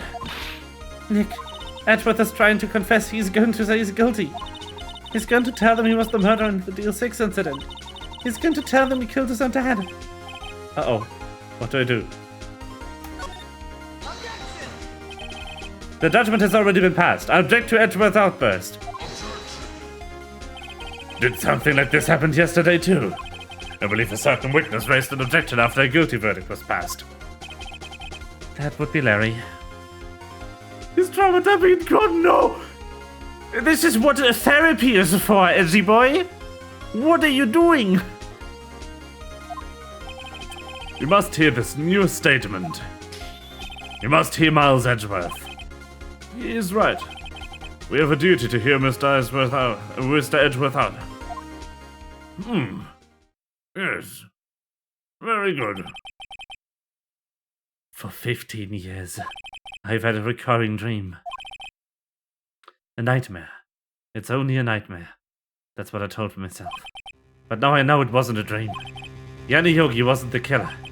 You mean, in the incident where your father died?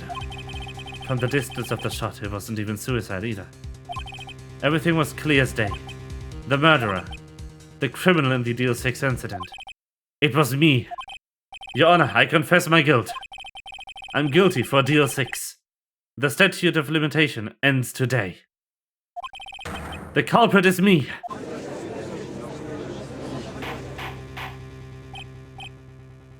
Order! Order! This is certainly unexpected. The defendant declared innocent is confessing to a different crime.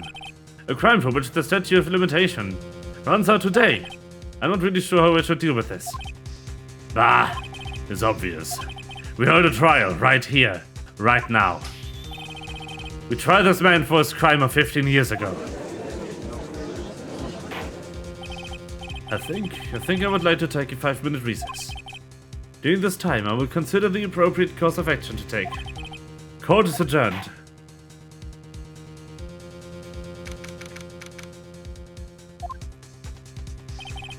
I'm sorry, Wright. I've just wasted all your effort.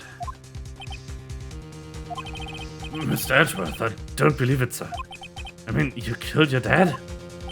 I didn't want to believe it myself, Detective. But it's the truth. I deserve to be punished. Murder's murder, no matter what the circumstances. This is not correct! If you didn't do it on purpose, it's a homicide, not a murder! Oh my god. This is crazy! Just crazy! Nick, what are you doing? Huh? Oh. I was just reading through the court record one more time. I'm getting my case ready. Your case? For what? Huh? Isn't it obvious? I'm going to prove that Miles Edgeworth is innocent. Let's go! What are you talking about, pal? He just admitted to it. He confessed that he did it. In court. I'm sorry, Edgeworth, but I don't believe your nightmare. What? It's just a dream. It's unreal. The truth is right here in this court record. In any case, tighten your belts. The real fight is just beginning. I'll prove you're innocent. Trust me. Right.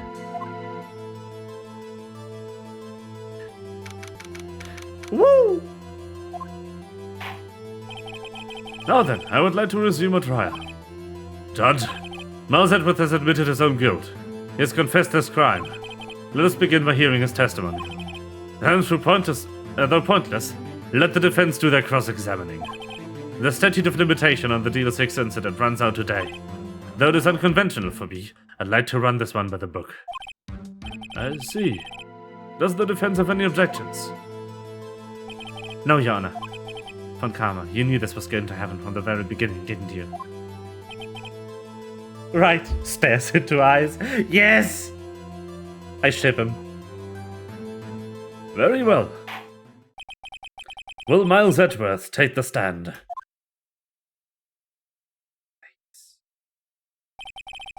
Will the witness state his name and profession? Miles Edgeworth. I'm a prosecuting attorney. Mr. Edgeworth, 15 years ago, you mistakenly killed your father, Gregory Edgeworth. Is this correct? It is correct. Then testify about this matter to the court. When Edgeworth was telling me about this dream yesterday, you noticed something. One detail didn't quite fit. That will be the key, but only if I can get it to work. Please, please. You mean, how the fuck does a gun just go off from being thrown? For instance? Like, was the safety off?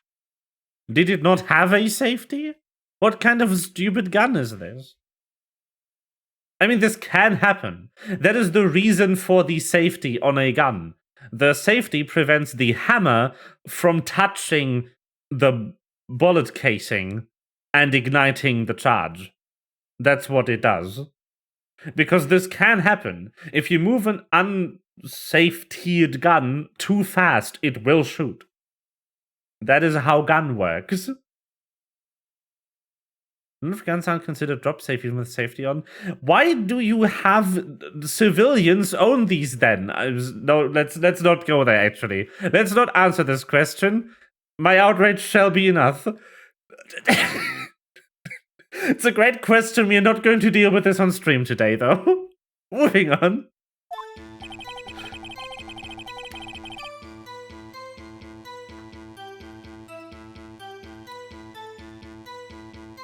That day, I'd gone to the courtroom to observe one of my father's trials. As we went to leave, an earthquake struck, and trapping us in the elevator. By the way, Gould didn't says pretty much your fingerprints grow back in like a month, and they're gone. However, the tissue is damaged deep enough. It's possible for the fingerprints to permanently change, so take from what you will. Yeah. Like, 3rd-degree burn to your finger is going to kind of fuck your fingerprints up for a while.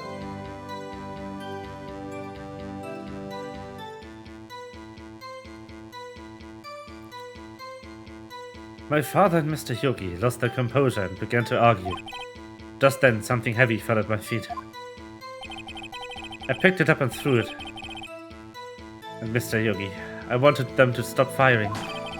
A moment later, there was a single gunshot, then a scream. It was a terrible scream.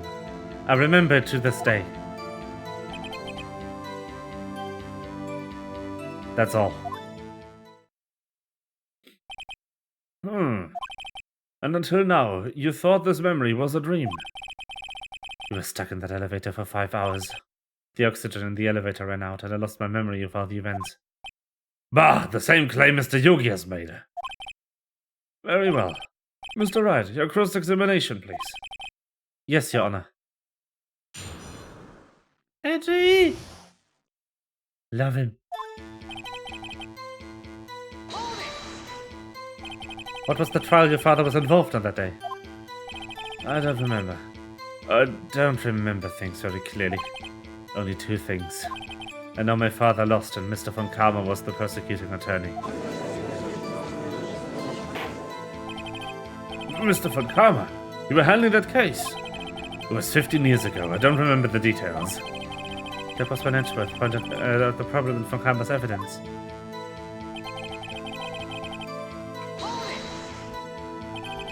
So there were 3 people, including yourself, trapped in the elevator. Yes. Myself, my father, and Yanni Yogi. We were fine at first, but then as time passed, no one came to help.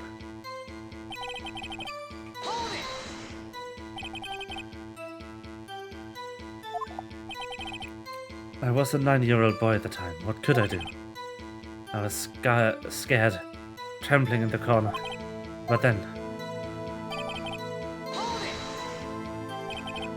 What was it? A pistol. I assume it was the bailiff, Yanni Yogi's. The safety must have come off when it fell from his holster. And you picked it up. What happened next? I like this particular set of pressing statements because unlike the other ones, these are really written to occur while he is testifying. Like, in order. Because they always lead to the next statement. The other ones don't always do it. Did you know it was a pistol when you threw it? I think I knew. I knew it was dangerous. But the air was getting so thick I panicked. So you're saying that you threw the pistol at Mr. Yogi? I was in a daze.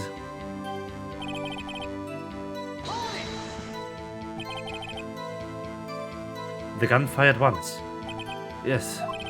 I think after I threw it I lost consciousness. Since then, they've echoed in my head every day. That gunshot and the horrible scream. The scream?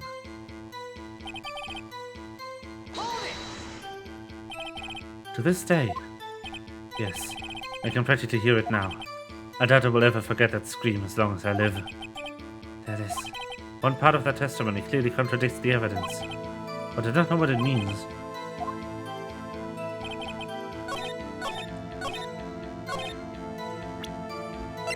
Okay.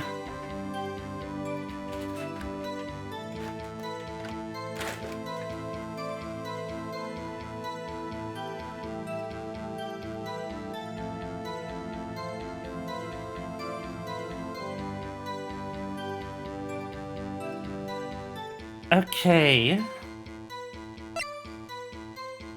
Nope, that's this case. That is the wrong evidence.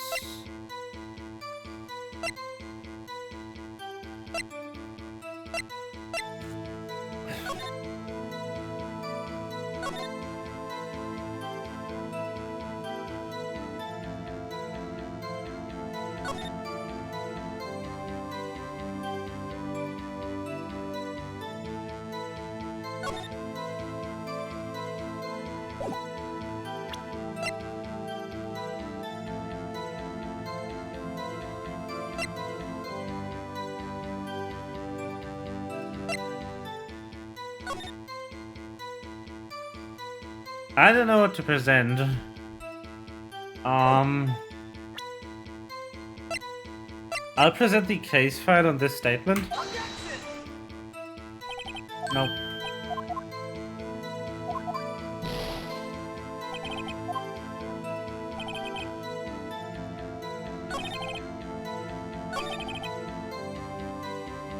Wait, was that the wrong statement?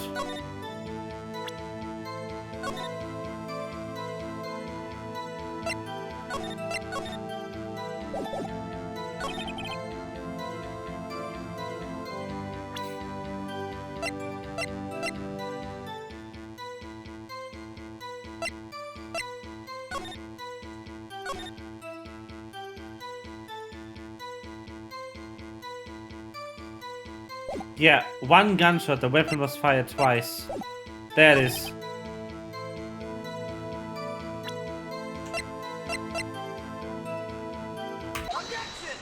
Okay. I thought there was somewhere, but I couldn't find it. Are you sure you only had one gunshot? Yes, I'm sure of that. I heard the shot and the scream.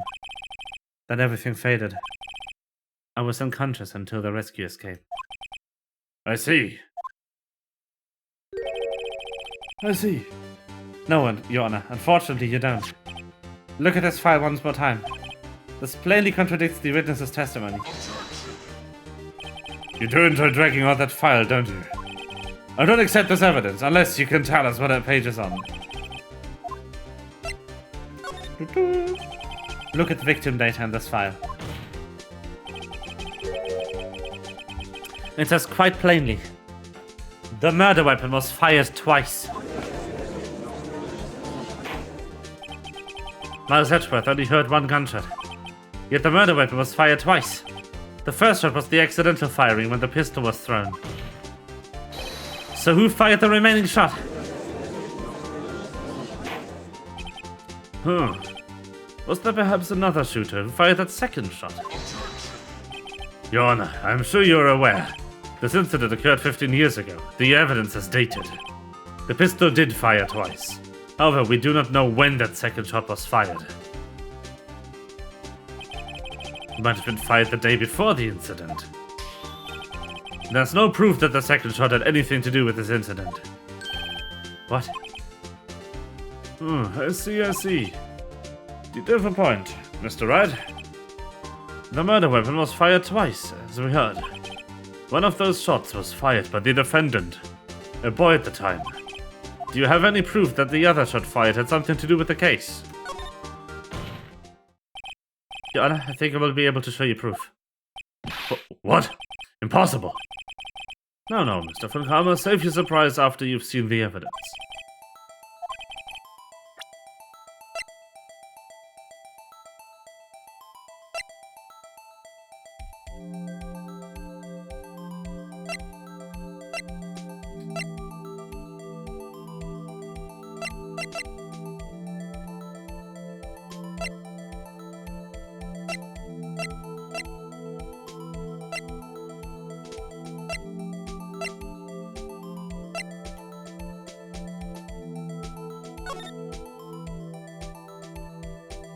Is it the hole? Might be the hole.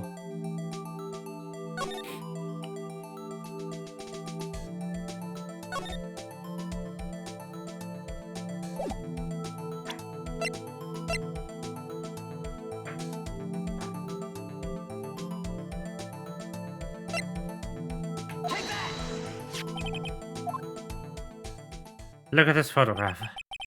This is a photograph of the scene of the crime, 15 years ago. I can see the victim lying there as Gregory Edgeworth. This proves the murder weapon was fired twice at the time of the incident. This photo proves it. So let me get this straight. This photo proves two shots are fired. Where? Your Honor, please get a clue.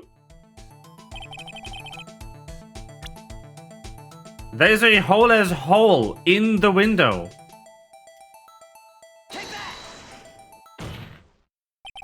It should be obvious, the contradiction is here. I see, a bullet hole in the door. Your Honor, Gregory Edgeworth was killed by a shot from the pistol. Yet there's also a bullet hole in the elevator door. We also know that the murder weapon was fired twice. Thus, someone other than Edgeworth fired that second shot.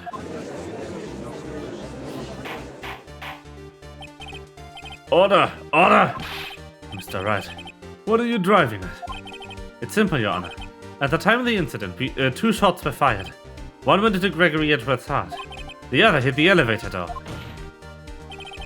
Remember that the defendant lost consciousness after the shot he fired rang out. In conclusion, you must agree that the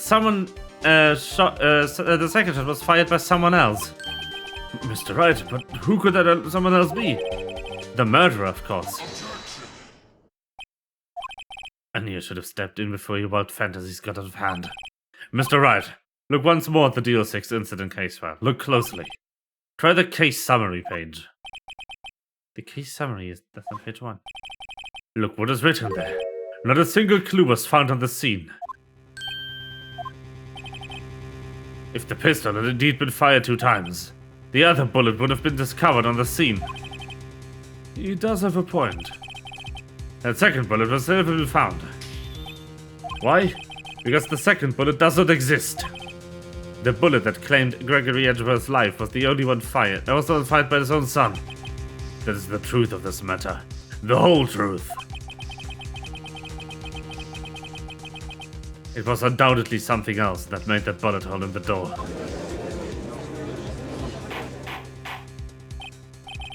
Order! I will have order! Mr. Wright has proven one thing to us quite clearly.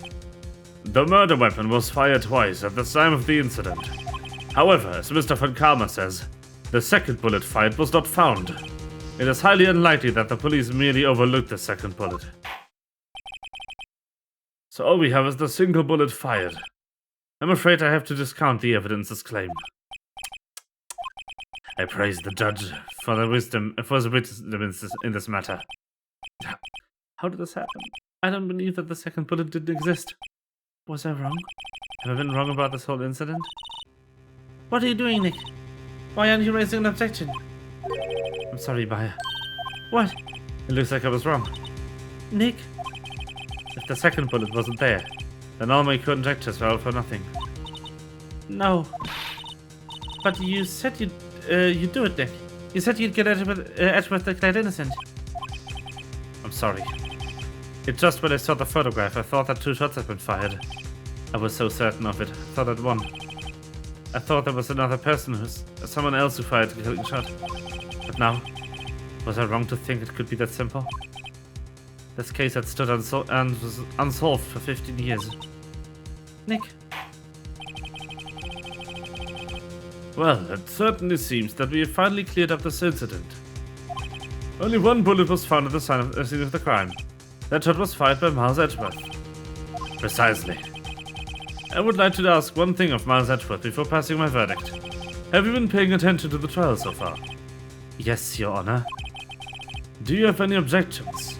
No. No, I do not. So you killed your father? That it was not your intention? Yes, I did. Oh no. He's accepting the guilt. Very well. The statute of limitation on the murder of Gregory Edgeworth runs out today. Therefore, I must pronounce a verdict of the defendant today, right here. Right now. Indeed. Does anyone have any objections? I've been here before. It's just like my first day in court. There's so many things I know I should be saying. My mind's gone blank. Can't find the words. Mr. Wright? Objection! Your Honor. I object. Mr. Wright, on what grounds do you object? Nick? I don't know, his case is perfect. Oh no. Ah! It must exist. The second bullet. Yeah. What? What did you just say? Nothing? The second bullet must exist. But where? Someone took it. It seems waiting is not going to produce any answer for Mr. Wright. Wait, Your Honor. Huh? The second bullet. It existed. What? But we've just had proof that it did not exist. I read us that, Your Honor. I'm really grasping here. It's just someone took it from the scene of the crime.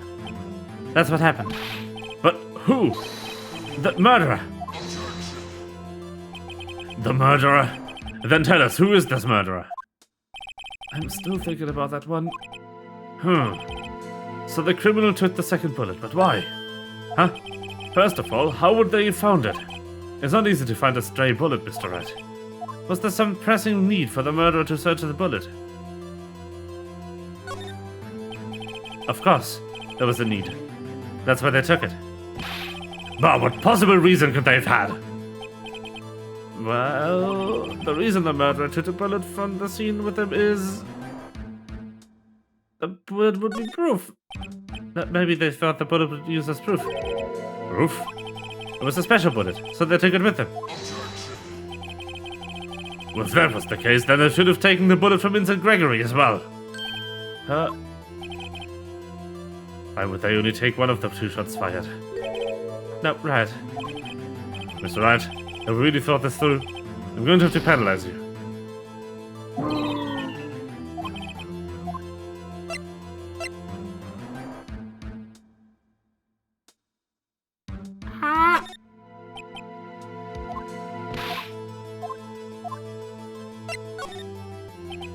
Well, the murder was a very cautious sort, you see.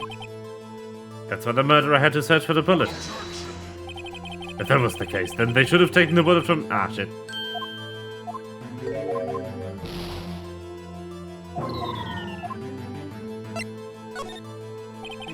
Why would the murderer have to spend the time to look for the straight bullet? I haven't got a clue. What's wrong, Mr. Wright? Bah! The murderer had no reason to take that bullet. You don't want to admit it, but it's true. Had to take it. Had to take it? The murderer? What does that mean? Seriously, game? I lost 2 penalties for this?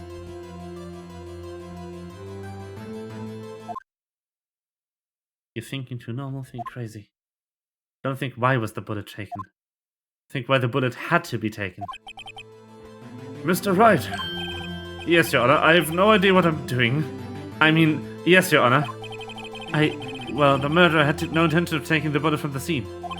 But the murderer had to take the bullet. Had to? Mr. Wright, what do you mean? Well, for instance... maybe the bullet hit the murderer. The bullet hit the murderer. Just saying, for instance. I mean, if it hit you, you would have to take it with you, wouldn't you? It's not like you could perform surgery right there. You know? Wait a second. I was just talking off the top of my head, but what if that really what happened? Let me get this straight. So at the time of the murder, the murderer himself was shot. And they left with the second bullet still inside of them. Thus leaving only one... Oh, I just... You know, what's really funny? There's a metal detector in my court record. That's all I'm gonna say. You know? Yes, I guess that's how it would work, yes. But there's a problem with that. The only other people rescued from that elevator, Miles Edward and Yanni Yogi, were both unharmed. So that would mean... the murderer came from outside, yes.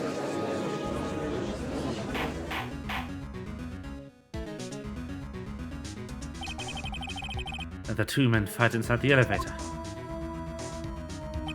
Trying to stop them, the boy picks up the pistol and is at his feet and throws it. The pistol discharges at the bullet. The bullet goes through the elevator door and hits the murderer outside. The boy loses consciousness. Then the murderer opens the elevator door and sees the men inside.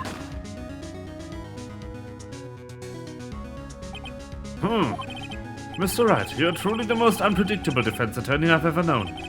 I can tell you're grasping, yet I cannot deny the possibility of what you say. What are you saying? Deny it! Deny it! No one involved with the incident was wounded. There was no murderer. No one was wounded at the time of the incident. He's right, I can't think of anyone. Hey, Nick. Huh? I just thought of something really crazy. Crazy? Remember what Mr. Grossbeck said yesterday?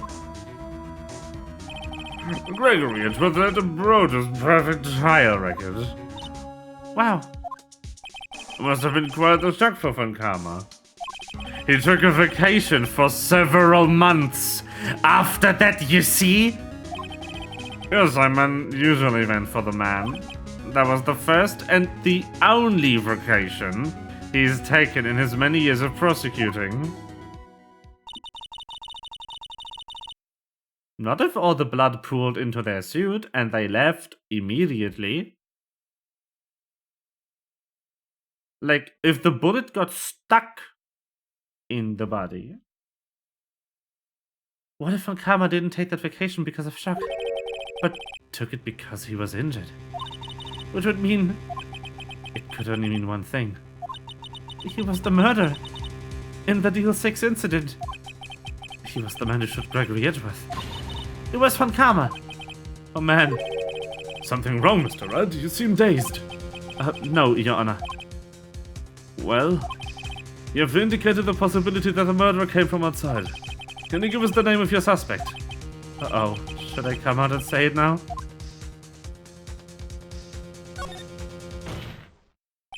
Your Honor, there's a suspect. One lone suspect. Well, this is certainly interesting news. Very well, Mr. Wright. Who is your suspect? My hands are shaking. What? Ankama. Ankama?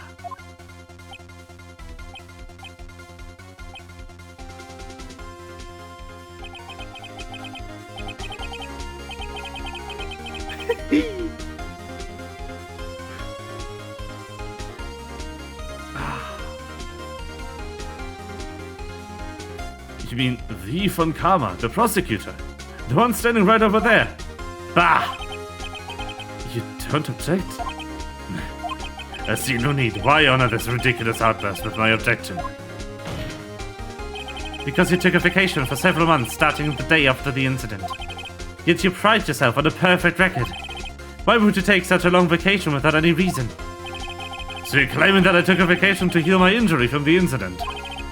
Fascinating. Prove it. I would have needed surgery, no? Where did I go under the knife at my Mr. Wright? Bring the doctor that operated on me. I have him testify. No, Nick, let's find out who this doctor is.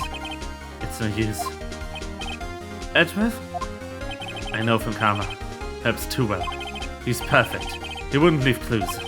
He probably didn't undergo surgery. They would leave a doctor as a witness. Nobody's that perfect. So what, Nick? Whoa, what if the bullet is still inside him? Did Ankama pull the bullet up by himself? That's insane. No, he couldn't have. You can't just pull out bullets by yourself. Wait, what does that mean? The bullet has to be somewhere. But where? Well, Mr. Wright, can you produce evidence? Of course I can! Alright, Ankama, I'll prove it. And I'll even use evidence. I know you like it so much. But what? The evidence that proves Ankama was shot is... BOOM! Ankama's perfect. He wouldn't risk surgery, leaving an evidence trail. So then I ask, where's that bullet now? I think it unlikely that Ankama performed surgery on himself. You don't mean... How does he pass airport security? He doesn't. Haven't you heard? What part of he doesn't take vacations? Like, when would he go in an airport if all he does is stand here and prosecute, you know?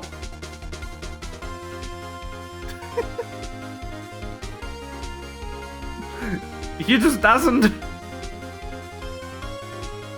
I do. There's the possibility that the bullet is still inside Ankama. Is that even possible for all these years? Well, there's one way to find out. We could use this metal detector. Well, Ankama, I'm going to run this over you and see what we find. Look at him sweat! I refuse. You refuse? But refusing this means... You acknowledge that the bullet is still inside you. Order! Order! Order! Your Honor, the defense requests that we be allowed to use that metal detector. Judge, I call for suspension of this trial. This is an invasion of privacy. The statute of limitation runs out on this case today. It was you who said we attended it here, right now. Enough. I permit the use of the metal detector. Mr. Von Karma, you will submit yourself to testing. Nick, what does this mean? I don't know, but we have to give it a shot.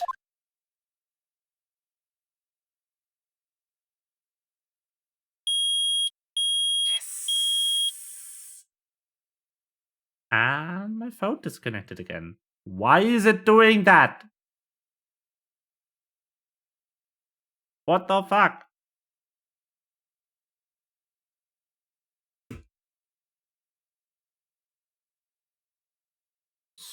Stop!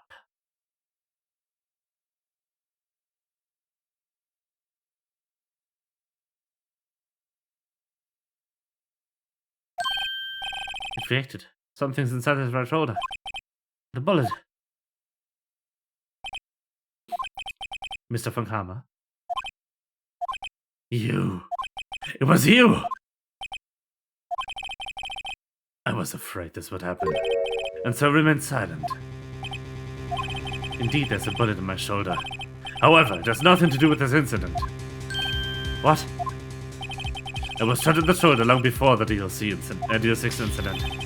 I claim that bullet in my shoulder has no relation to DL6.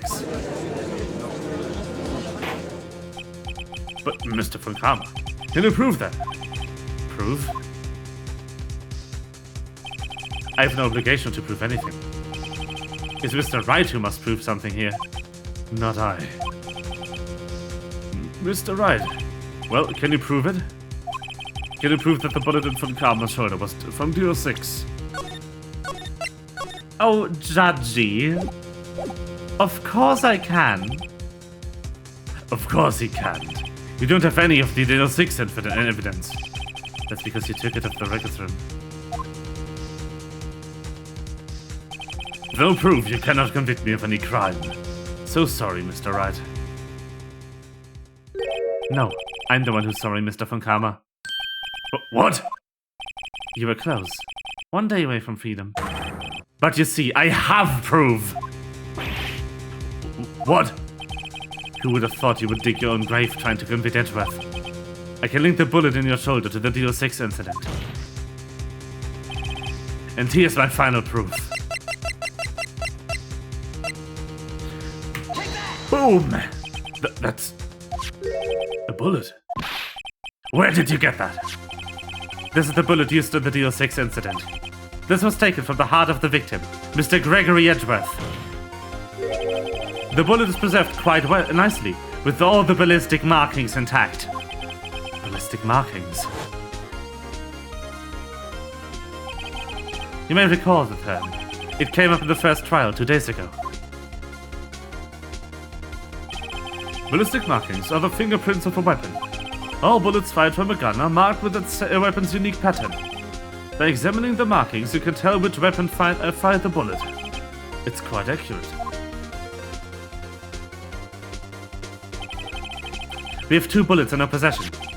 One bullet removed from Gregory Edgeworth's heart. The other, Mr. Von Karma, is the bullet buried in your shoulder. We could analyze both bullets. Then the markings matched. We would know that both bullets had been fired from the same gun. The very same pistol, in the other words. The murder weapon that killed Gregory Edgeworth. Mr. Von Karma, you will let us remove the bullet from your shoulder? Then we'll compare the ballistic markings to those on this bullet. And solve this case once and for all. Well, Mr. Von Karma?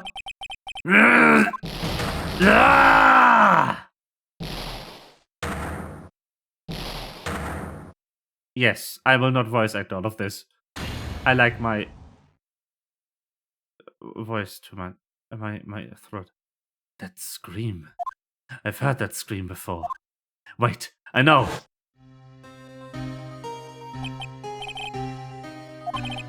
Quiet, just quiet. Stop breathing. Get away. Get away from my father.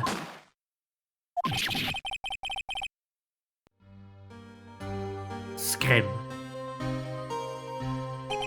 It's that scream I heard at the elevator. 15 years ago. Von Karma, it was you who screamed. Mr. Von Karma. Edgeworth, only you would dare defy me. So it was you.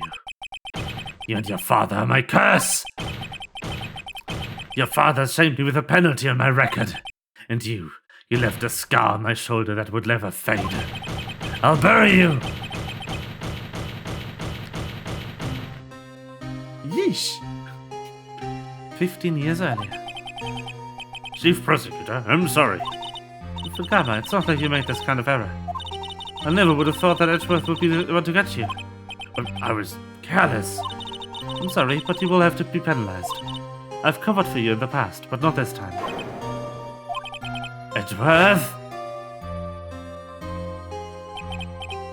It was a shock like none I'd ever known. Me penalized? It took hours for me to regain my composure. Suddenly, I found myself in the darkness. I was in a court record room. I must have wandered in there without thinking where I was going. The room was pitch black. The lights must have gone out. I went down to the hall and found my way into the elevator. I pressed the button, but nothing happened. Then there was a noise. I was in pain. A horrible burning pain in my shoulder. Just then, the lights came back on and the elevator door opened before my eyes.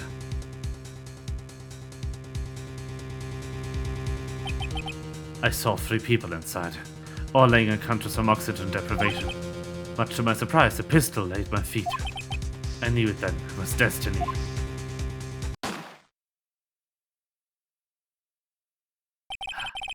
In his last moments, Gregory Edgeworth was still unconscious. He died, never knowing who had shot him. Later, he spoke through a medium, blaming Mr. Yogi. He was fooled. It was the perfect crime.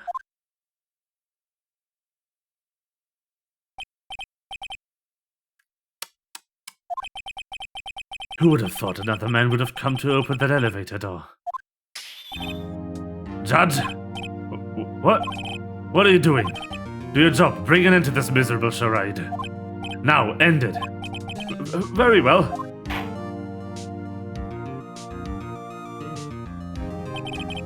It appears that we have come to a very long way to the end of this maze. 15 years later.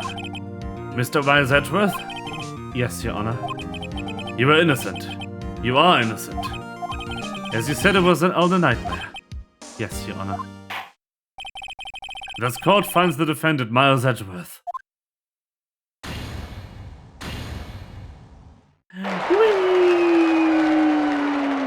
Why is Von Karma still there? I mean, okay, he won't run. He just confessed everything in... Like, what's he gonna do? He's finished. Nick, we did it! Did you see his face? Von Karma looked even paler than usual. He's pretending to be all cool, but inside you crushed him, Nick. Crushed! I gotta say, I'm impressed. It was pretty close, though. I was sure we had it. I know.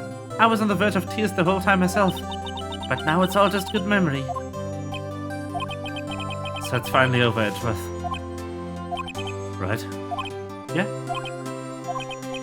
I'm not sure to say this. I know. Try thank you. I see. Thank you, right. You're welcome. I think you could have done better. Sorry. I'm not good at this sort of thing. You got a lot to learn, Edgeworth. She's got you there. Woo! Amazing, pal. You pulled through this in wood. I'll never forget this. I owe you one, pal. And tonight, let's party. Dinner's on me. Yeah, my salary went down a bit this month. But who cares? See, Mr. Edgeworth? You should take a lesson from Detective Gumshoe. That's how you say thank you. Let's see.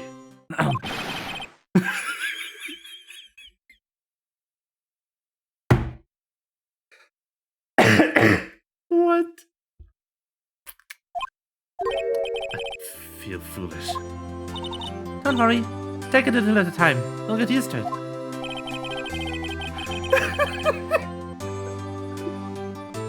He's so good. I love him. I love him. I love every character in this game. Like, even the murderers are funny. This game is so good. It's been 15 years since I've used Edgeworth this unguarded. Hey all! Lotta! Oh my god. Thank you. Yo, Edgeworth, congrats! Thank you all very much. Anyway, innocent from the start, of course. Just look at you. You would see you had the cookie jar if you know what was there. You were the witness on the first day of the trial, weren't you?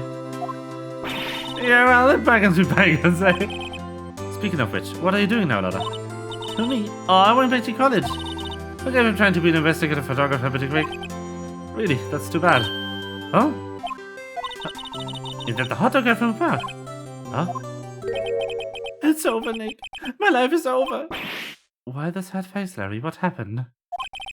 Oh, Nick, no longer for this world. You don't look sick. It's Kianci. She's going to live in Paris. Paris, Nick. She's leaving me behind. Should have seen that coming. You ready? There you are. Yes, here I am. Congrats, Edgy. Here, a little gift from the celebration. Celebration? That's unusual for you. Harry Butts! No! You come along tonight too, my treat, pal. Huh? Oh, thanks. Looking forward to it. Yeah, Nick, it's the suit that requested me. When he says treat, that's not what he's stuck for prison food, right? Right? I think you'll be fine, Larry. Right? Yeah? What's up? That envelope that Larry gave me. It's got money in it. Well, yeah, that's not that strange. People give money away to celebrate sometimes. It's $38, right? Huh? What a weird amount. I mean, it's not a little. But it's not a lot either. $38 exactly. Nick, wasn't that exactly the amount of lunch money that was stolen from Mr. Edgeworth in school? $38. No. No! Larry, it was you! What are you so surprised about, right? Huh? I was absent that day from school, right? But that doesn't automatically really matter to staff day. What? Think back to that day 15 years ago. Larry took the day off, but he was bored, so he came to school anyway. Then he saw the money lying there, and the rest is history. I never was good at history. Edgeworth, you didn't know, did you? I suspected. I just couldn't picture Larry protecting you like you did today. Everyone else was saying you did it. The whole class was against you, remember? Yeah, too well. Right, you may not know this, but we used to have a saying back at school. When something smells, it's usually the butts. I know. Really right. I'm surprised you didn't figure it out. Well, this sure is an unexpected turn of events, eh? Edgeworth. You should have told me! Now, Nick, it was 15 years ago. Did you think the statute of limitations has run out, Mr. Edgeworth? I'd say so, yes. There you have it. What does that leave me? I became a defense attorney because of what you two did. Well, you've always been something of an insufferable emotionalist. Yeah, and you got worked up too easily, too.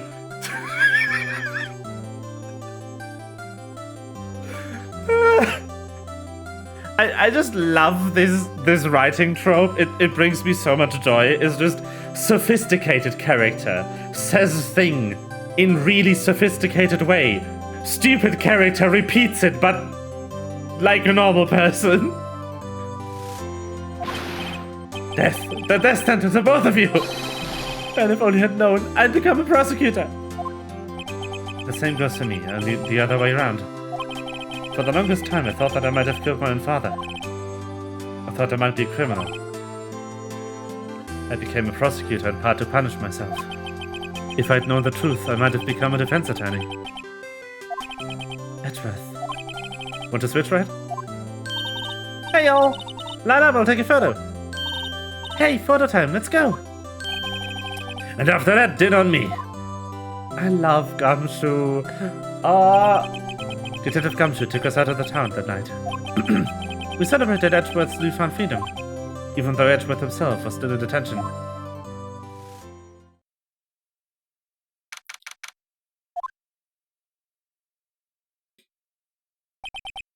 Whoa, I went a little overboard yesterday. My head hurts. Huh? It's still Fev. Maybe I should go back to sleep. Huh? What's this, a letter?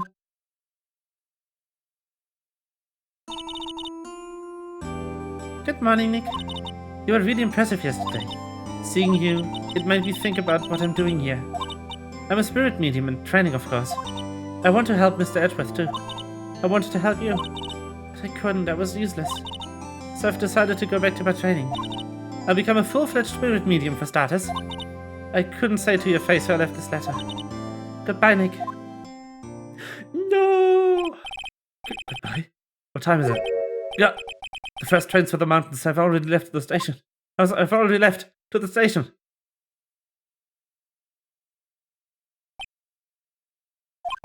I guess I'm too late. Hey! Nick! Maya! So, you're leaving? Yeah. It's hard being a spirit medium who can't turn to spirits. And I think you'll do fine without me, Nick. Be good, okay? Hold it! Wait! What? I never could have saved Edgeworth without you. Huh? On the last day of the trial, I heard her. I heard Mia's voice. You heard my sister? Yes, only her voice, but still. It was the very end, when I thought we lost everything. Well, that's my sister for you. Detective Gumshoe helped, and Mr. Grossberg, and even Larry. I'm the only one who couldn't help. I was useless, Nick. But you were the one who stopped from Karma, Maya. Huh? I didn't do anything. All I did was wander around in a daze. Sorry, but I have evidence that you helped. Evidence?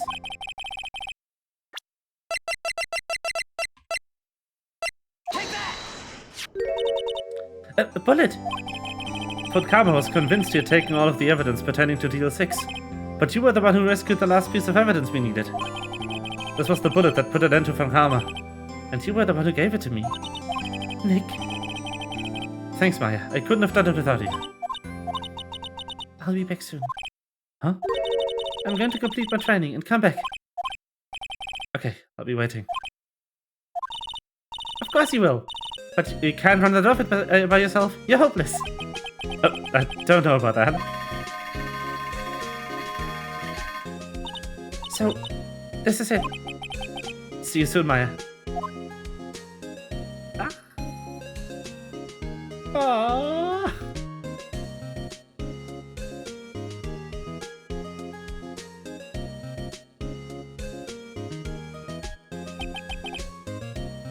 And so my story ends. Time to turn a new page. And say goodbye to the novice defense attorney that I once was. Now a new story begins.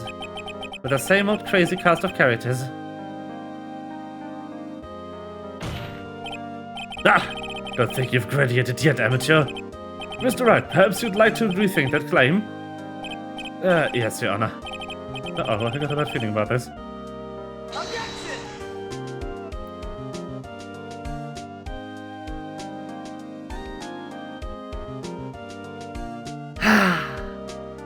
Good game!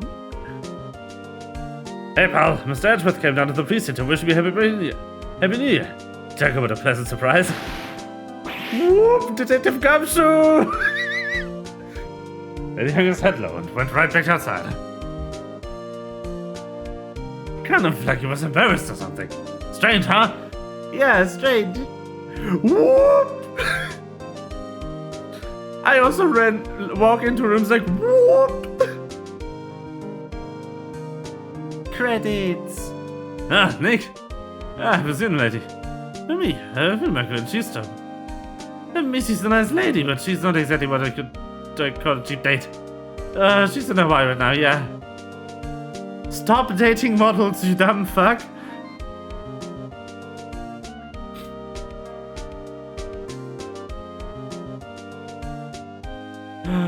Oh, right. Yeah, I remember him. Oh I hear he's been busy lately. You know, not to ring my own bell, but I sort of taught him everything he knows. I'm sure he's grateful. Objection! I love Pain. He's the best character.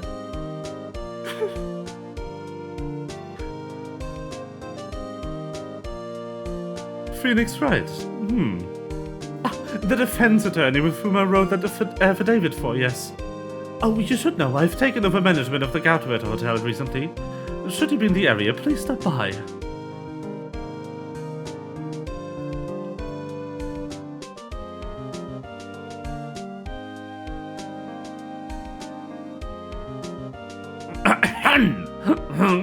Oh, it's you. Phoenix Wright? Oh yes, Mia's understudy, was you not? I wonder how he's doing. Haven't seen him of late. Ah, the days of my youth. Like the scent of fresh lemon, you see.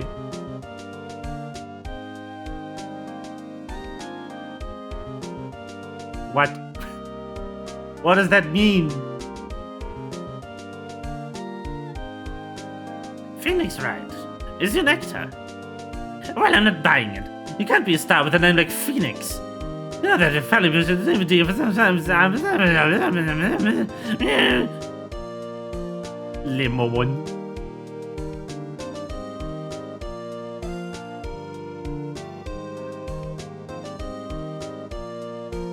I'm pleased to announce that Pink Princess is a hit. I sure owe that Mr. Wright. Oh, I'm keeping my face off the public till the show's done. I wouldn't want to ruin any kid's dreams, you know.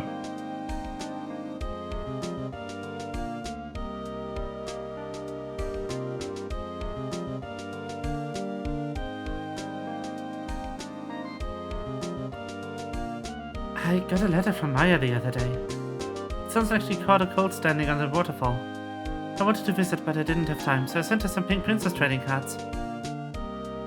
You're cute though. He is. I still can't believe he's 24 though. Like, he looks like he's 44. Holy fucking shit.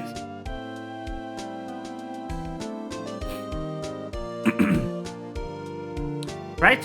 What's that? You wanna talk? Let's talk Pink Princess, alright? Well, you know, I snuck into the studio the other day, and I saw her. The one inside the Pink Princess costume. What a dog. Just kind of a chocolate boy at a tender age.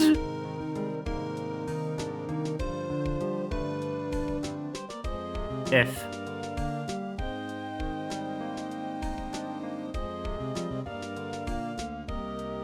Yeah, I remember right. The lawyer guy. I mean, I'm in training to become a paranormal photographer. You know the picture I took of everyone? Well, just behind them, there's a ghost. For real. Oh, there's a talent. I'm gonna be famous.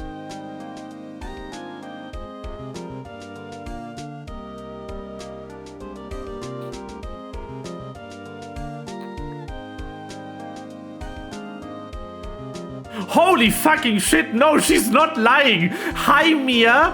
What the fuck?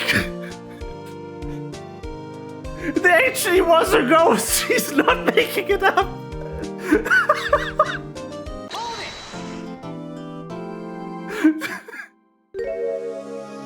Huh? Wait, what trial is this? Did they... Am I stupid? I think the collection added trials to the end of every game, but I sincerely don't remember this one.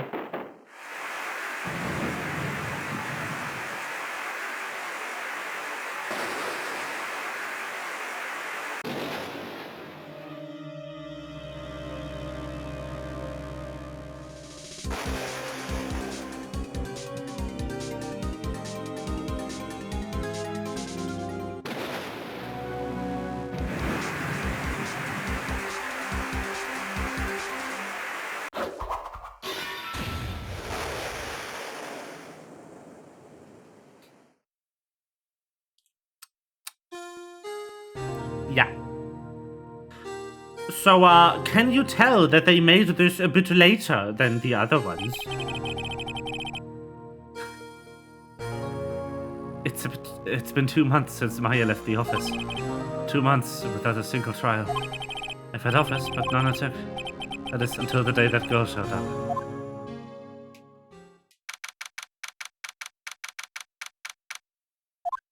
How does he get by when never taking any clients for 2 months? How much money did Edgeworth pay him for defending him in court that he can get by for 2 months with no clients? Why do I come here to the office every day? It's not like I want to work. There you are, finally. Where have you been? My sister's trial is tomorrow. Who are you? It doesn't matter who I am. It only matters who you are.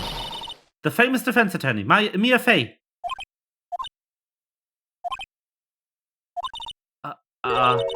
You're not Mia Fey, are you? I'm sorry, but Miss Mia Fey no longer works here. So you are the coffee boy? I'm Phoenix Wright, a defense attorney. Right. Wait, you're the Phoenix Wright? The Phoenix Wright from the Edgeworth murder case? Yes, that's correct. It wasn't Edgeworth who was murdered, though. No, it was, though. I mean, one of the Edgeworths was murdered, and that was what the case was about in the end. That's a relief, then. You're better than nobody. I'm sorry. I'm afraid I'm not taking cases right now. But you're Phoenix Wright, right? The undefeated defense attorney? Look, I'm not accepting any new cases. I'm sorry, but you'll have to try elsewhere. Please, I'm out of time. But please, you have to help. It's my sister. Oh no.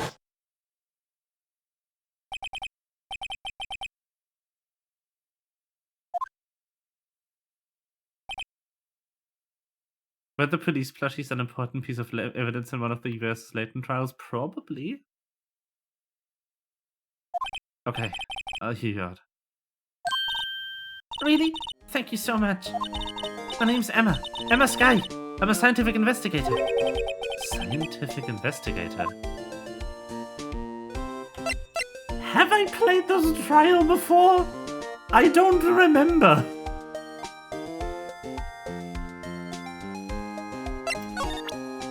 Badge. See this? It's my attorney's badge.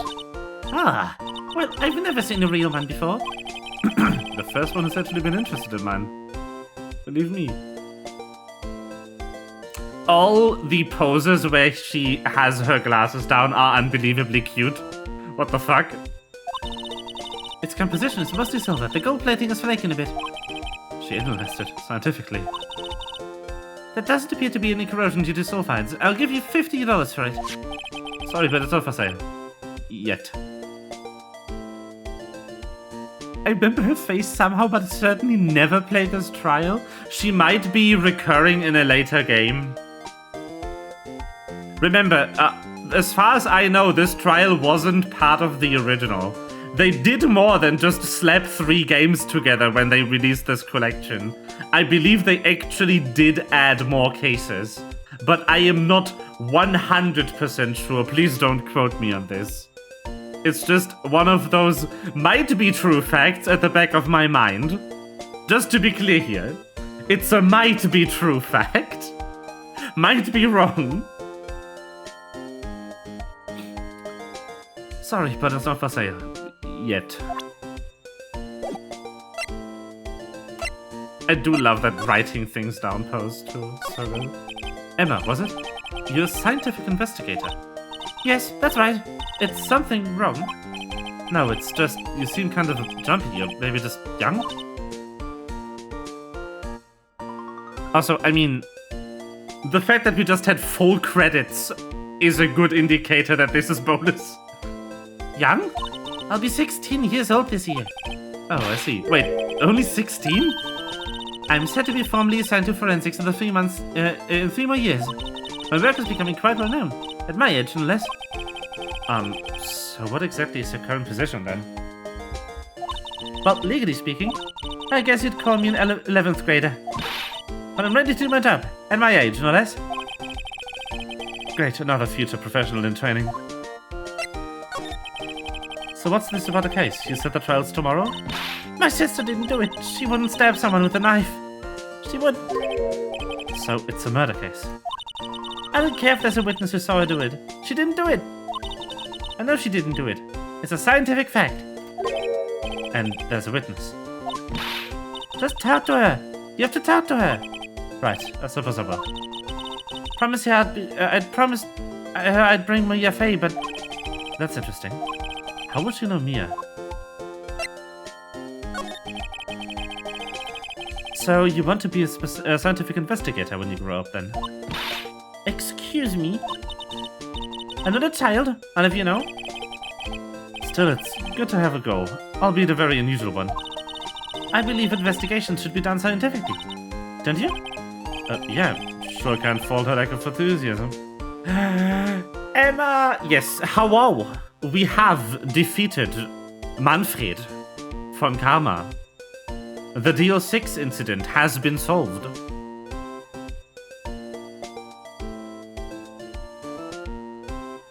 I don't remember this trial.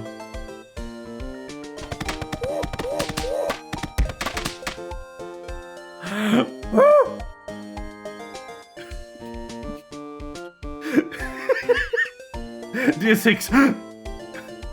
Yes. You no longer have to be afraid of it. It is done. But like, I don't remember this trial, but I am sure they didn't change anything between the first release and this release of the collection. So I don't know, maybe just skipped it and went to the second game because this is an optional trial? Because if I remember correctly, this wasn't in the solo release of Phoenix Wright Ace Attorney. I think they added this for the collection. But I'm not sure. Am I right? Am I remembering correct information? Because I believe they made a couple of bonus trials for each of the 3 games when they made this collection, which is great. They could have easily just slapped them together and just released that. That'd be fine. Yeah, sure can't fault her lack of enthusiasm. If this case is handled scientifically, I'm sure my sister's name would be cleared. Your sister? I've been doing research, you know? As part of the NDS version of the original GBA release. That's the bitch. So yeah, this wasn't part of the original, they added it for the NDS release, and then when they made the trilogy, they slapped the NDS versions together. For 3DS, I believe? And then also like 2 years ago, they made a single screen version of each game. I guess. Which is this. I love how the game went from 1 screen to 2 screens back to 1 screen. It's kind of funny.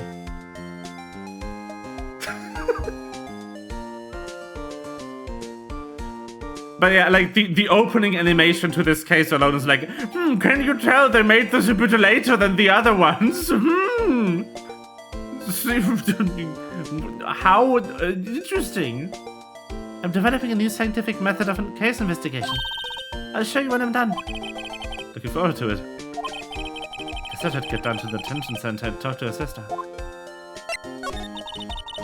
My sister asked for Mia specifically. This Mia Fey person was a few years below in school. So they went to the same school, huh? She always told me to go over to Mia if I ever need a defense attorney. And well, I need one. Incidentally, Mia is a woman. Now that you mention it, I guess it is more of a woman's name than a man's. But it's nice of you to help your sister, but like this, you must be close. Also, not assuming someone's gender based on the name. Good on her. The trials and mechanics of the later games. Yeah, so Flora mentioned that they remember this character, but definitely haven't played this trial. So, I think she's recurring? Well, actually, when she gets like she is now, I kind of hate her. Huh? But she's my only family. Your only family? What about your parents? They died in a car accident when I was little. Oh, I'm sorry.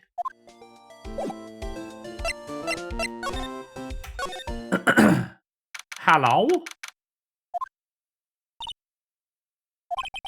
I wonder what's wrong with Emma. She got quiet all of a sudden, as soon as we arrived. God! I thought I told you I didn't want visitors. Sorry, ma'am. It's just your sister. No excuses. Or did you not want to raise this here, Understood, ma'am. What was that all about?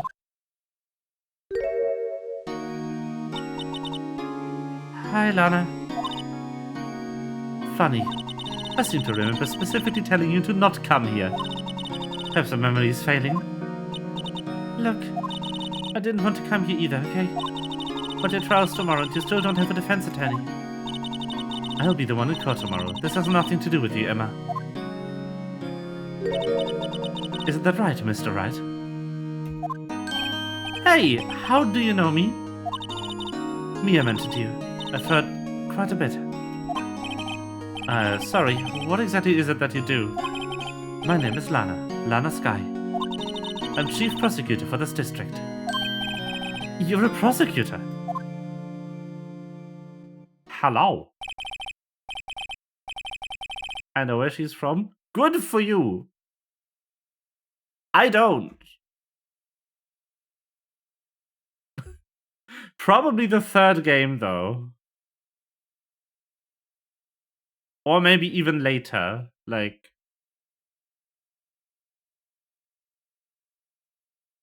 No, I'm thinking too far ahead. The person I'm thinking of is Athena. As the wrong character. Is she from Apollo Justice? Could be. Anyway, two sisters, one a lawyer. Could this be a coincidence? Emma, Lana. I mean, they're just like...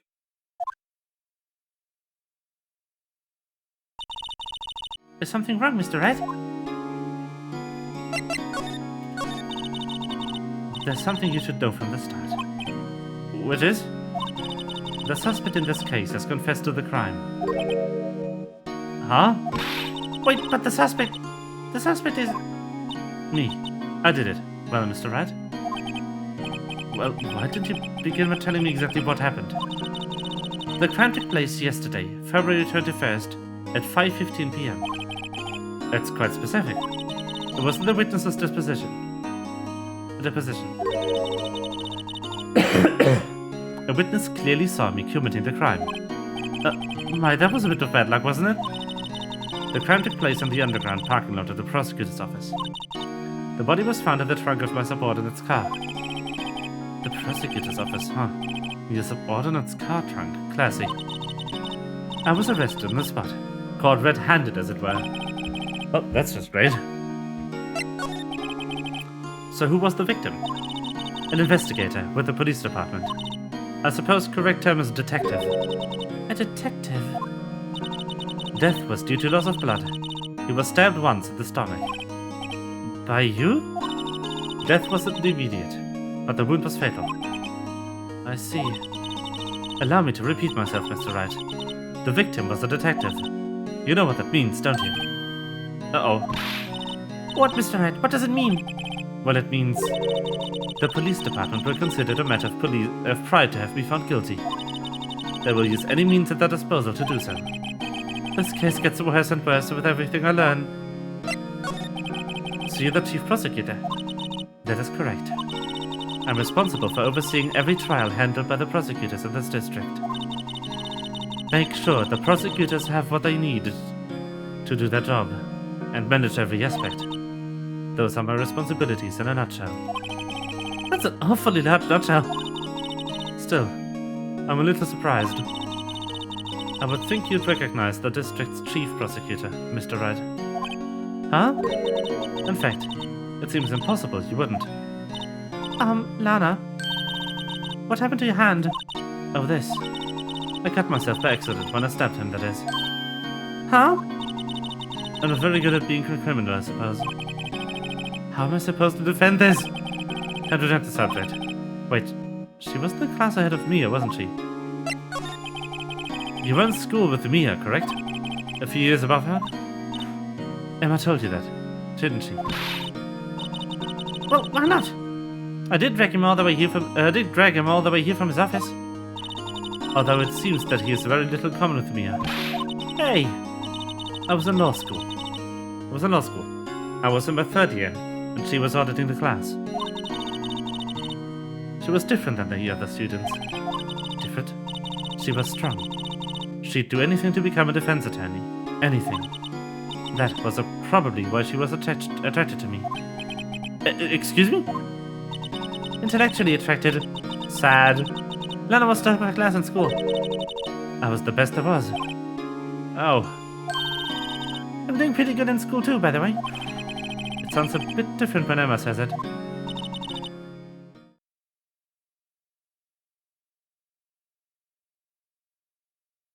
I'm gonna call this gay. I think Emma just misunderstood. Well, Mr. Wright. Excuse me? As you can plainly see, I'm admitting my guilt. Think it's safe to say there's no way you can take this case. None. But Lana. Sure, intellectually. Sure. Yes. The intellectual attraction and nothing else. That is why she would say. That's why she was interested in, attracted to me instead of interested in me. Yes, there was nothing gay here. Lana, your internet is showing. Why are you doing this to me? You never think of anyone but yourself. I know you didn't do it, Lana. I know. So how can you say you did it? If I lose you, I'll be all alone. I hate you, Lana. Mr. Wright? Yes?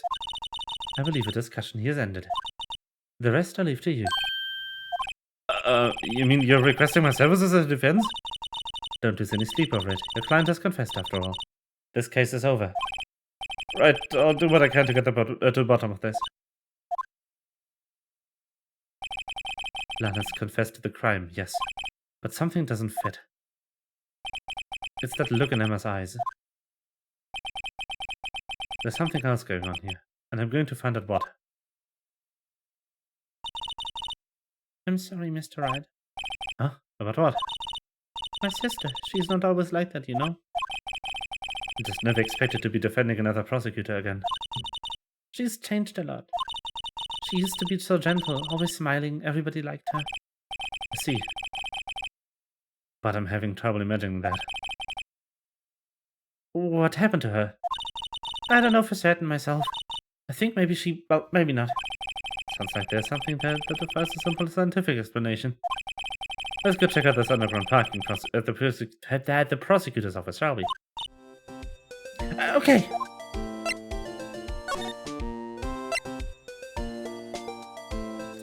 But after Mia's death, she changed. Oh no. That wasn't that long ago. That is some parking lot. What the fuck? I'm going to say the absolute stupidest sentence, but hear me out. If you look at the other scenes in the game, my sentence makes sense in relation. This looks like some video game parking lot. Like, this doesn't look like a parking lot in real life. This looks like a Counter-Strike map. Or like a Halo map. Who made this? This is the only scene in this entire game that doesn't look like it could exist in real life. What the fuck?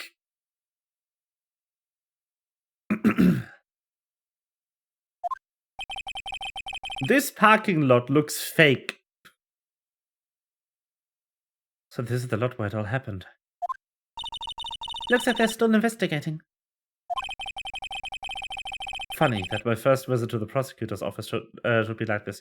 Or a Final Fight map? No. I mean, for a turn-based game, maybe, but even then, not really. But for a boss arena, this is too cluttered. This is something you're meant to exploit your leisure with the amount of clutter that's in here. So it's not a boss arena or anything. Might be a backdrop for something, but like not an arena. Funny that my first visit to the prosecutor's office should be like this. Hey everyone, keep up the good work. Hey, what are you thinking? Oh, they're going to be co-workers in 3 years from now on, after all. I haven't saying hello. Actually, there is. You know attorneys aren't supposed to examine crime scenes. I'm trying to not to stand out much here, see? Hey there! You expecting to go out notice your partner? Partner? Who the fuck are you?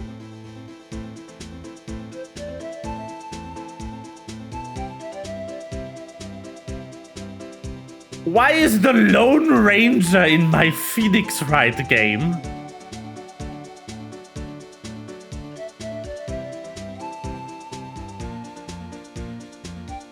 Ha! What do we have here? Looks like a bambino got loose on the ranch and is up to no good.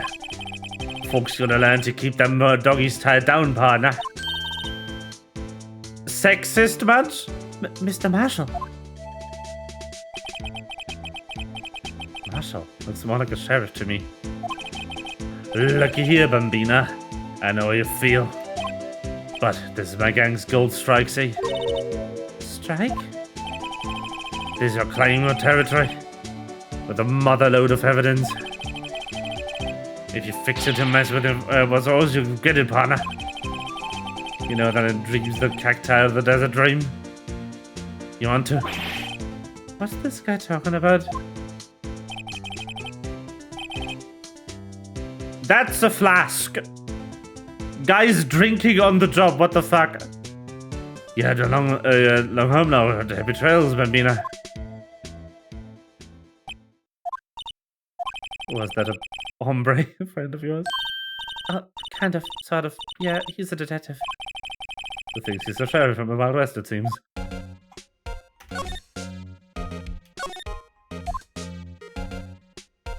What do you mean this isn't a thing to look at? Okay.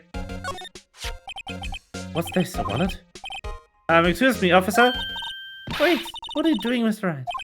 What am I doing? I just found this wallet, so I'm handing it over to the police. I don't believe it. This is real basic. Anything is a crime scene, and a crime scene is evidence.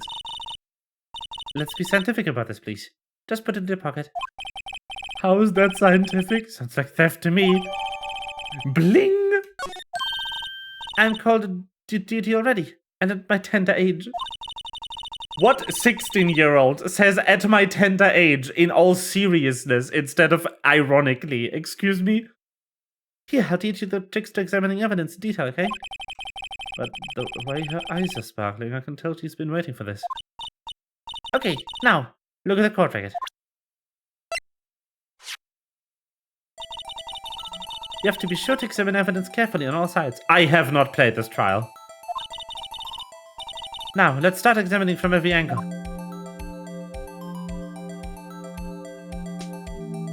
HNMB? What the fuck? Why? Oh my god! It's in 3D!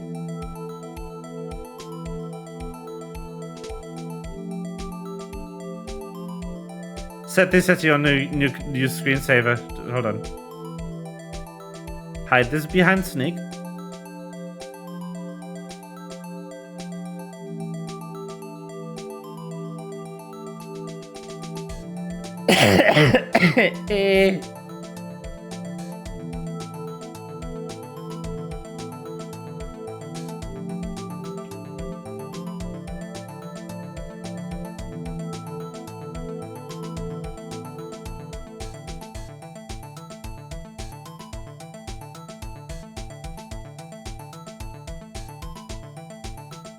All right. Oh look, I think there might be a clue here. You should check it out with the press of the enter key. Oh. This is an ID card. Sergeant Bruce Goodman. ID 5842189. See? Well, isn't scientific investigation useful? Yes, I thought, though I didn't get what science has to do with it.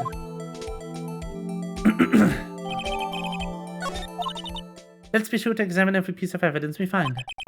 I guess I've got to be in hotels from now on. Bogus. Aha! A ladder! Oh, that's a step ladder. What's the difference? It's scientific terms, please. Scientific, huh? Look at the basic nature of things, Mr. Wright. This all seems so horribly familiar somehow. No step ladder, I'm stuck. This is where the cars leave the lot. The arrow on the ground makes it look more like like an entrance. What are you talking about? It's... that was her voice. Maybe it's both kind of a dual purpose. Aha! The theory of relativity. What? I've got to write this down. Aha! Hey, Mr. Wright. Maybe you know... was Mr. Relativity German or was he British? Mr. Relativity? Mr. Relativity? Are you sure that was his name? It wasn't! Girl! I take that personally. Look! A stylish glass-walled room. Very nice. You could see the whole parking lot from in there. It says security. Perhaps it's a cafe? Huh? Cafe security. Yep, that must be it. Oh.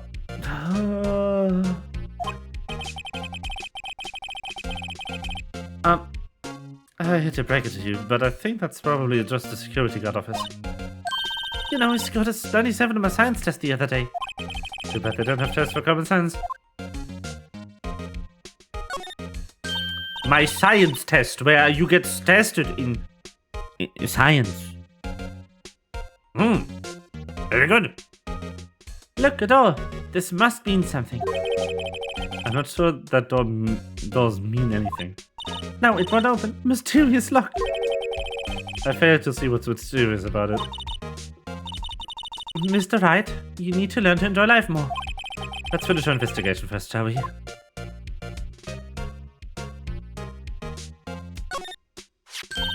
Here, phone. Let's see if it works. Hey, don't touch stuff you don't need to be touching. We don't need to be touching. I can't hear anything. My ears. No, my ears. Maybe it's due to the barometric pressure. What's she babbling about?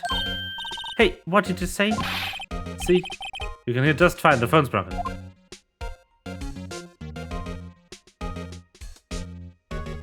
I love that her first instinct, or she can't hear the phone, is, oh no!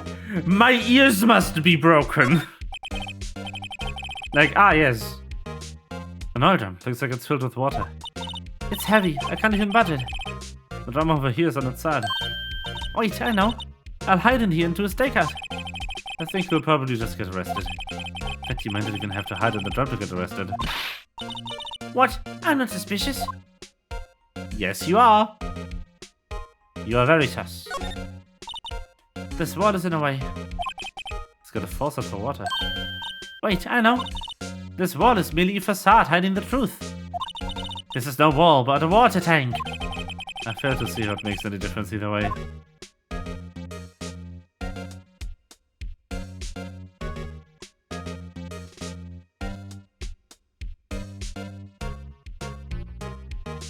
I can't believe that is nothing. Like, how?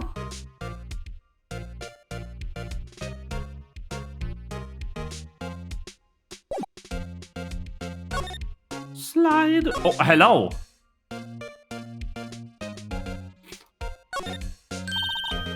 Well, no time to waste. Let's go hunting for clues. I wonder what this is. Well, Potter, looks like no intention of going home quietly. The sheriff. Like you said before, this here's all claim. You'd best be moseying along unless you're fixing to bite a bullet. Ah, scary. Could you just tell us one thing? Who owns that car?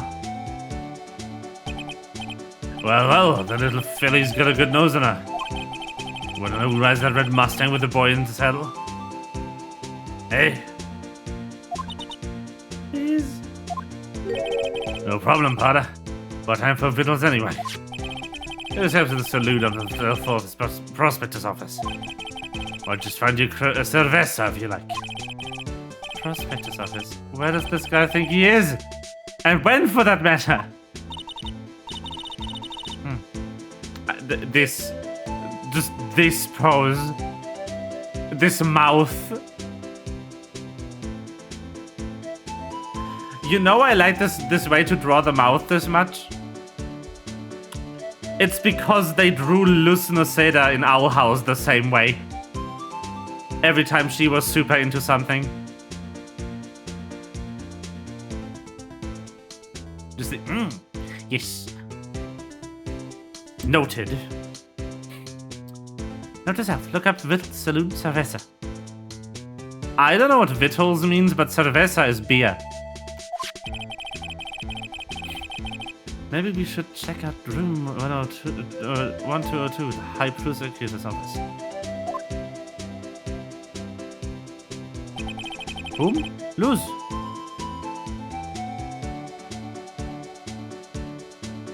In any case, stay away from the car. You can look around here all you like, just keep your paws off your flame. Right, great. True. True. Great, maybe there are some clues around here, Mr. Wright. Let's check it out. Excuse me? Where'd you last said? Us? Oh, that's the wrong one. Excuse me? Were you two all set?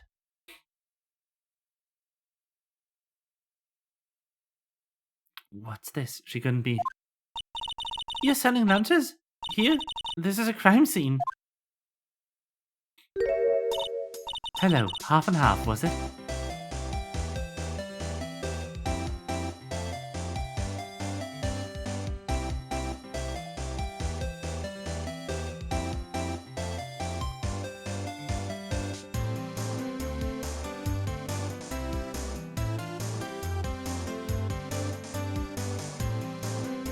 Why is she selling lunches?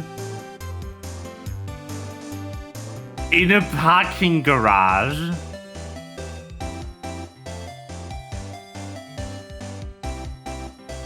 What the fuck?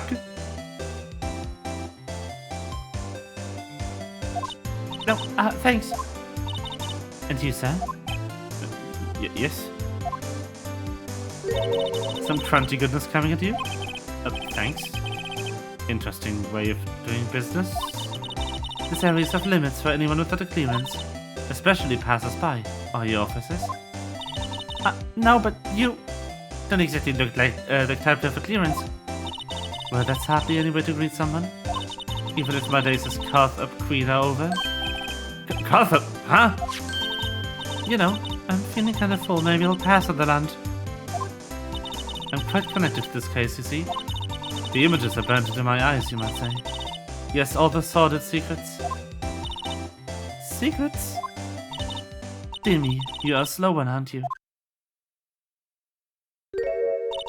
I'm referring to the murder. The stabbing of the detective.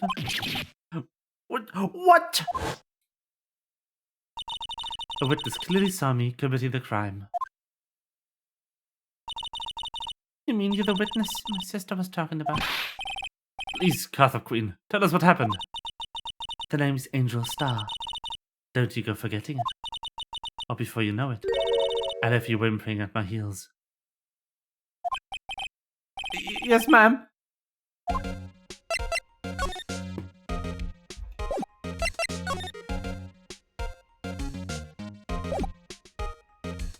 No, I can't go to the right side. Okay. Somehow, I knew. Yesterday was a day of destiny. I knew something was going to happen. Just like I know that the day special on Friday every week is salmon. Destiny? Wasn't yesterday special for some reason? You're a defense attorney, right? You should know then. You should know the foul misdeeds of the evil ones who haunt this den of iniquity. Evil ones? Prosecutors. They have no qualms at all about blackening the name of innocence. And yesterday, they paid homage to the most evil one of all. They gave an award for King of Prosecutors. What a farce. So she's saying there was some sort of prosecutors convention yesterday? I was almost compelled to lace at the lunches with something foul. Do you have a personal grievance against prosecutors or something? Or is there some kind of scientific evidence of this evil? Young miss, mock me at your own risk. You'll soon find out why they call me the Cough-Up Queen. Ew. The most heinous of all the evil ones, the one they awarded yesterday. It was in his car that they found the body. Proof that he devours the evilest lunches of all. Really? I'm losing her, to be honest. Like, what? Really what? I'm totally confused. Same, Phoenix, same. One thing's clear. This lunch lady's thing against prosecutors.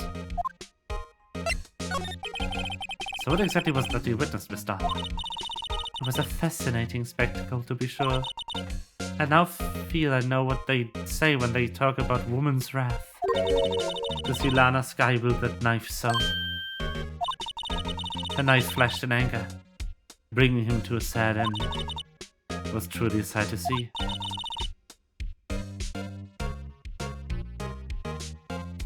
You mean you saw the very moment of the crime? The sound of his silvery ties to this world being cruelly cut still rings in my eyes. And the rhythmic beat of Lana Sky's knife. What is it? You know Lana Sky? Of course. It's quite a feat becoming chief prosecutor.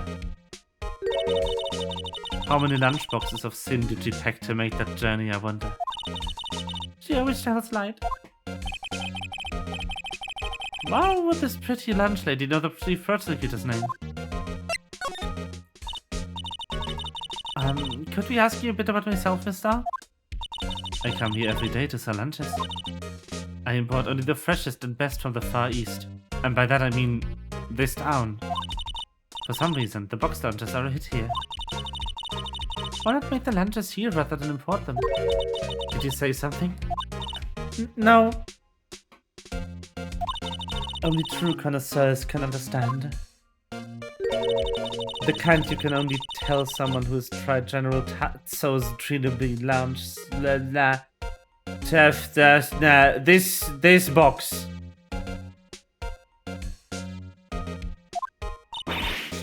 Never mind, you win. I don't even want to appreciate part of the Chernobyl's flavor.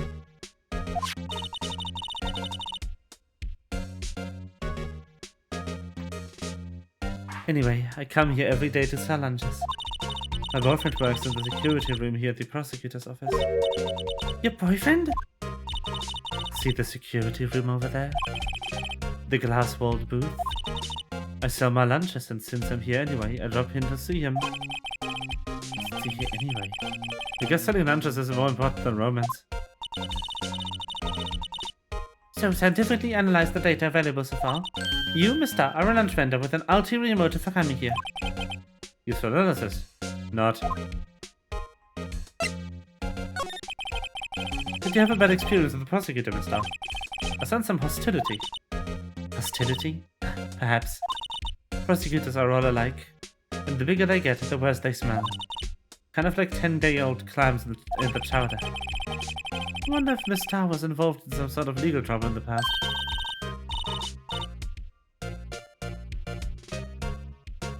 That'd be sure a cause of food poisoning, scientifically speaking, of course. I mean, now that you're taking up Koth Queen... that is talking Koth Queen. I thought she was just a lunch vendor. But I'm not so sure.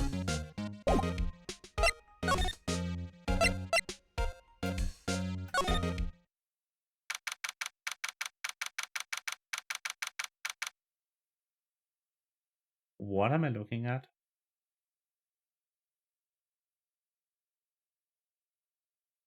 Is this Edgeworth's office?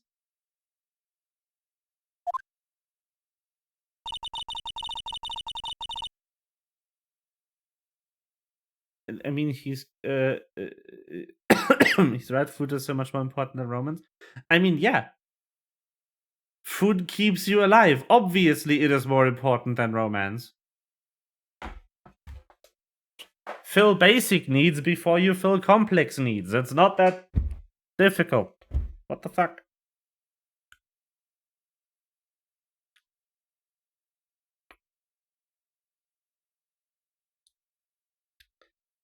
This is the kind of room that just seems I can do the job. Quite a change from your office, really. Thanks. Look, there's a trophy of something here. A trophy? That shield? It takes real nerve to display stuff like this. Whoever's office this, there must be a real stuck-up jerk. Phoenix Wright. You never tire of prying into other people's business, do you? That voice. Edgy! I was right. There he is. Long time no see, Edgeworth. Huh? Ah! Mr. Edgeworth! You know him from somewhere? Of course! I'm his biggest fan! My sister introduced us once and... Right. Her sister is the chief prosecutor, after all. Well, what brings you here? I warn you, I've been known to be a real stuck-up jerk. No, did I? No! It was just Mr. Wright. He... Hey, don't blame me. We're just here to investigate a murder case. Murder? The body was found in this nasty bright red sports car in the parking lot. That would be my car. What of it? No! Emma, stop! What? Your car? I'll say one thing. She certainly can't scream. F! Just... You know... Just gonna... My! What an amazing bouquet. Just right for Mr. Edgeworth. No kidding. Hey, there's a card on it. Back from the dead, Wendy. Wendy? I've heard that name before. And beside it, a giant steel samurai. Wow, I want one. Huh? There's something written on the bottom of this foot. Between a rock and a hard place. Wendy. Wendy? Is she Mr. Edgeworth's fiancée? I don't think so. Right, her name was Wendy. Wendy Windbag. Old bag. Windy old bag. Wow. What a view. It must be nice to have an office on the 12th floor. I guess you would feel important. Incidentally, were you to jump out this window, the time until impact to the ground would be... Got it! Approximately 3.23 seconds. That's handy to know.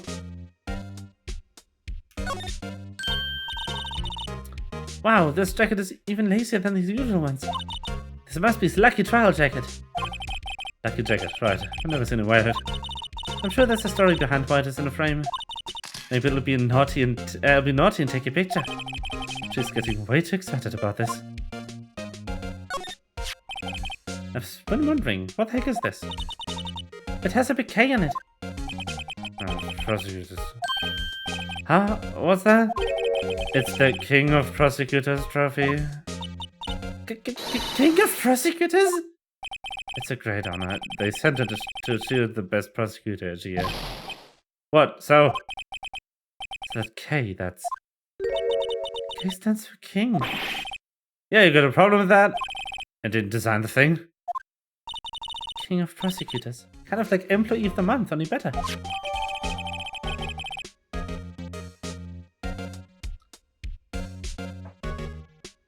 King of Prosecutors trophy added the court record.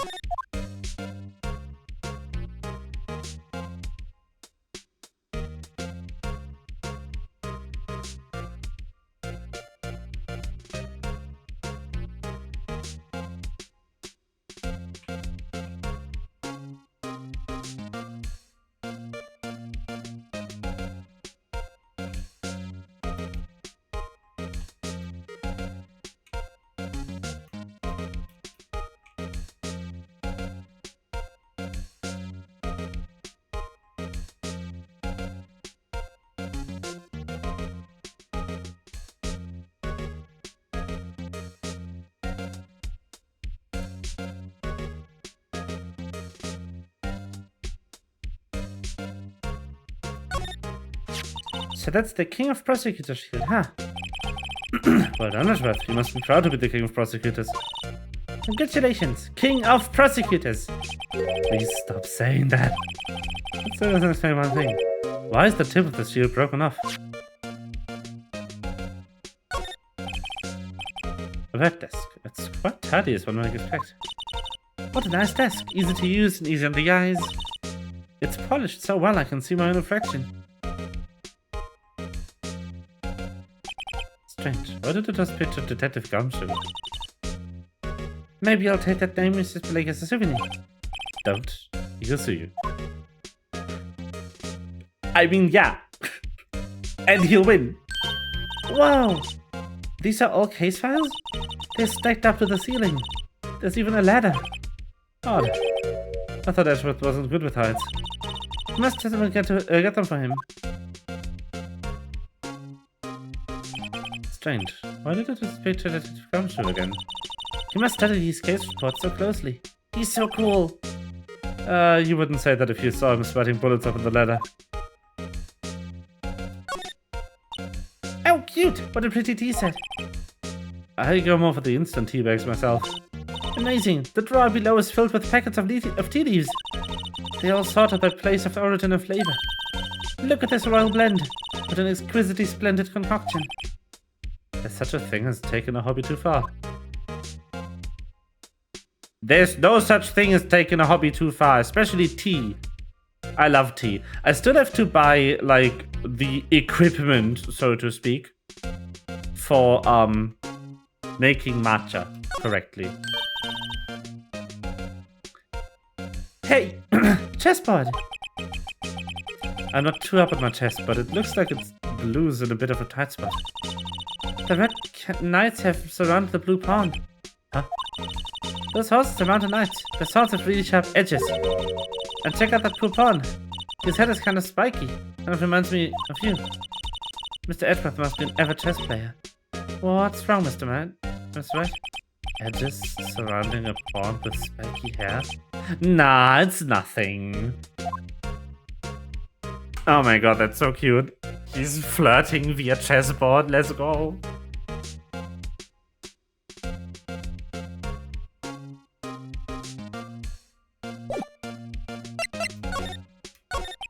So the body was found in your car. Go ahead, say it right. You think I did it, don't you? After you went through all the trouble to help me last year, no less. No, we don't think you did it. I mean, it was my sister who stabbed him. Wait, no, she didn't do that. I mean... Wait, so you're the chief prosecutor's little sister then? Yes, sir, I'm a Sky. It's nice to meet you again. Oh, that didn't sound forced at all. Ah, now remember. You've really grown. I'll admit it was a surprise for me too.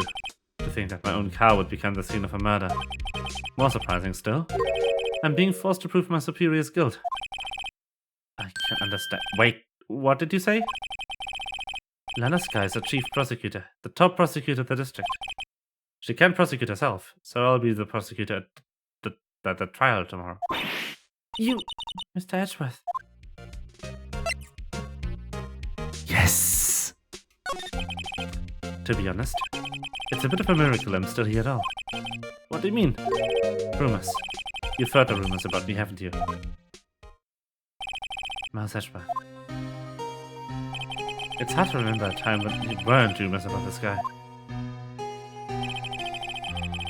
This is my favorite animation of his, by the way. Just the little waggling of the index finger pointed to his forehead. It's such a good pose.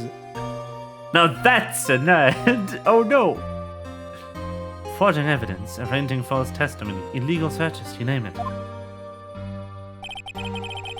Thanks to you, my innocence was established in the trial at the end of last year.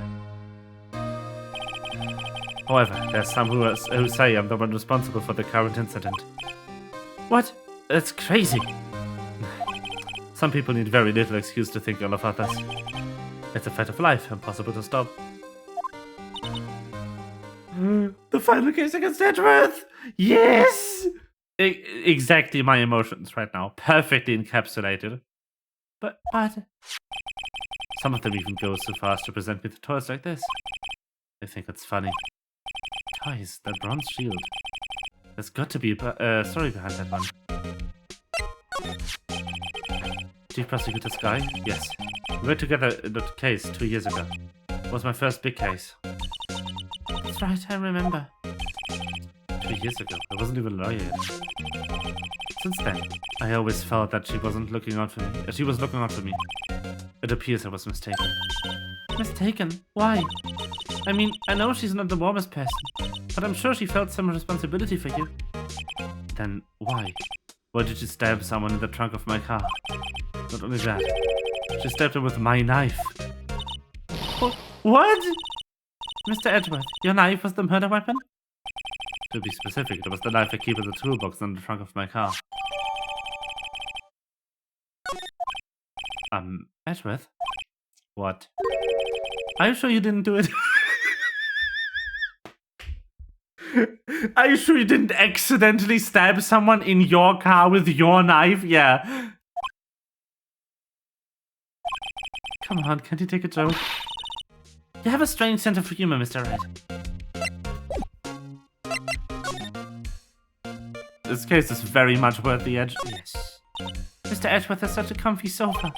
Sofas like this make me want to curl up and take a nap. I bet he pours over this case file here until the wee hours of the morning. Then he takes off his jacket, rolls up his sleeves, and goes to sleep using his palms as pillow. I don't believe it. She's actually daydreaming about Edgeworth working. And you aren't, Phoenix? I bet in the morning he has sofa hair, and little creases in his cheek from the seams. He's so cool. Sofa hair's cool.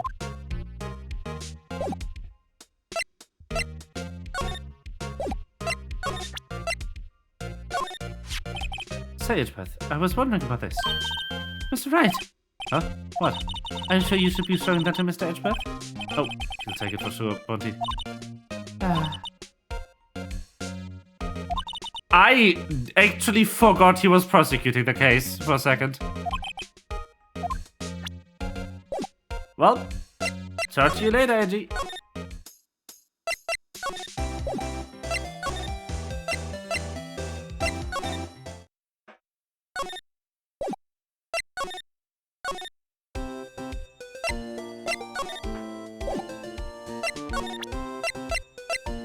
Oh, I'm so stupid. Move.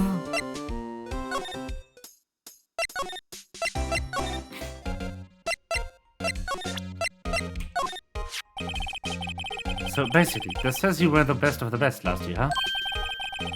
You can take that foolish grin elsewhere, right? I lost a day of work to retrieve that travesty. Huh? What's that? I had to go to the police department to receive that broken shield. The police department? Yes, right next to the police station downtown. You've been there, haven't you? What, Detective Gumshoe works? Yeah. I was wondering something about your shield. Why is it broken? What does it matter? I've got more important things to worry about. Oh, right.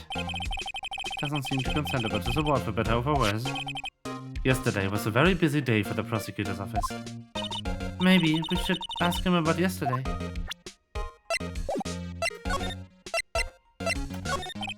Could you tell me more about yesterday? The day of the murder? Yesterday was the annual cleaning day of at the prosecutor's office. Cleaning day? Working with the police department, we sought all file and evidence for solved cases. We call it evidence transfer. Wiping your hands of old cases, in other words. Oh, and another thing. A ceremony was held at the police department. There's an annual review and awards for outstanding police officers and prosecutors.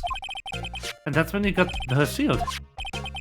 I was at the police department yesterday afternoon. I got back here at 5:12. That's very precise. People like myself and Mr. Edgeworth pride ourselves on a precision, Mr. Wright. No, I place little faith in my memory.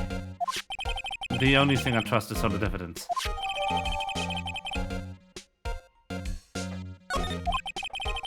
This is the parking stop from the underground lot. The murder took place around 5:15. So the murder happened right after you got back? What right? I'd appreciate if you'd direct that suspicious glare elsewhere. Who the fuck are you? Excuse me, but is Mr. Edgeworth anywhere in the premises? I'm Edgeworth. What is it? I'm here at the request of Chief, sir. I've got a report, sir. Report? What? Did you find new evidence in the case against Chief Prosecutor Sky? I don't like the way this conversation is going at all. Sky, sir? No, sir. None of the kind, sir. None of this report, sir. I think I just heard Edgeworth lid blow. Mr. Edgeworth lid isn't on very tight, is it? I made a clear request to the police department, did I not? I need to focus on the trial tomorrow, so don't bring me anything unrelated. Sir, but sir, I'm just following orders, sir. They told me to bring this to you. I wasn't aware of the... Give me your name. Yes, sir. Meekins, sir. Officer Meekins. Right, Officer Meekins. Take your report and leave. Good luck with the raise next month. But sir, I didn't know. Poor guy. Looks like he was upset on the day they gave up raise and good luck. F. Right. Yes, sir. As you can see, I'm busy. You may leave now. Let's do what he says, Mr. Wright. The victim was a detective from the same department as the patrolman just now. Go down to the police department. You can ask more there. Thanks. He seems to finally have calmed down at least.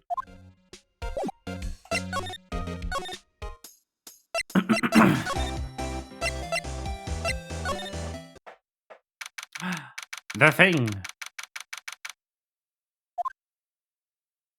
That was so mean. Yeah. Yeah, we're finally here. Why would they put the police department so far away from the prosecutor's office? Beats me. That took almost 30 minutes by taxi. And traffic wasn't even that bad. The police department, huh? I've only ever been to criminal affairs next door. Hold on, what is that?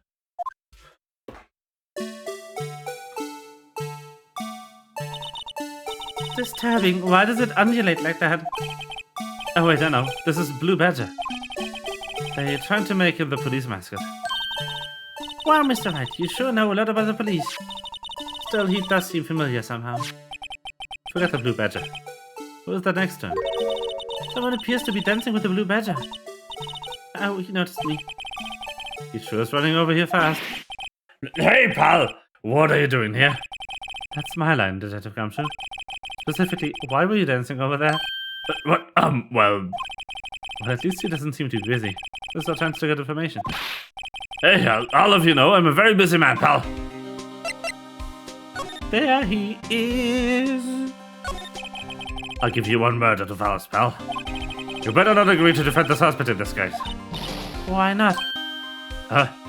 Well, it's just that Chief Prosecutor has confessed to the crime. She says she summoned the detective at the prosecutor's office and she killed him. But what if she is not telling the truth?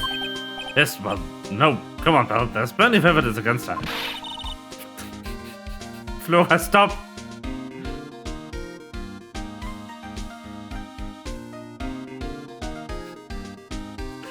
But what if the evidence was fake? Hey, pal. Can I speak to you for a second? Huh? Me? Why is this little girl so beefed at me? She's a relative of the suspect. She's Lana's guy's sister. Whoa! The Chief Prosecutor's little sister! Just please investigate this case carefully, okay? Scientifically?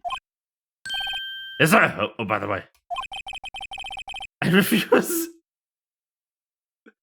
You might want to keep your voices down.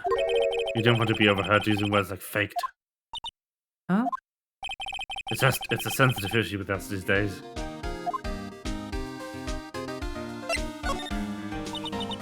So, what are you doing? Detective Kamshu? Me? Oh, well, nothing really. They kicked me out of criminal affairs. Detective Kamshu, what did you do this time? What do you mean this time? Then what happened? I know things are busy right now. I mean, with my sister's case and all. That's true. We've never had a chief prosecutor murder anyone before. Only the highest ranked people are being let into criminal affairs now. The lowest ranking guy in there is a chief detective. And I don't think any of us rank and file detectives at all. None of you? I know this is an important trial, but isn't that a little odd? So anyway, I thought I'd spend the day getting the better dance down, pal. Isn't there anything else you could be doing? The chief of police himself has directed this investigation, pal.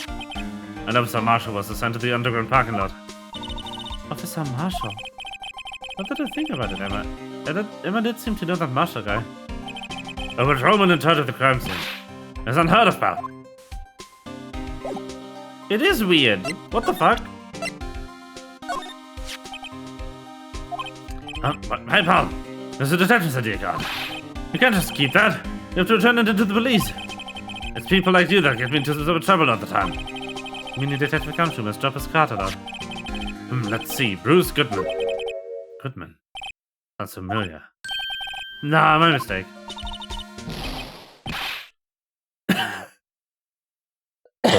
Whoa, now I remember. Bruce Goodman's the victim. That's what I thought. Can you tell us more, Detective Kamsu?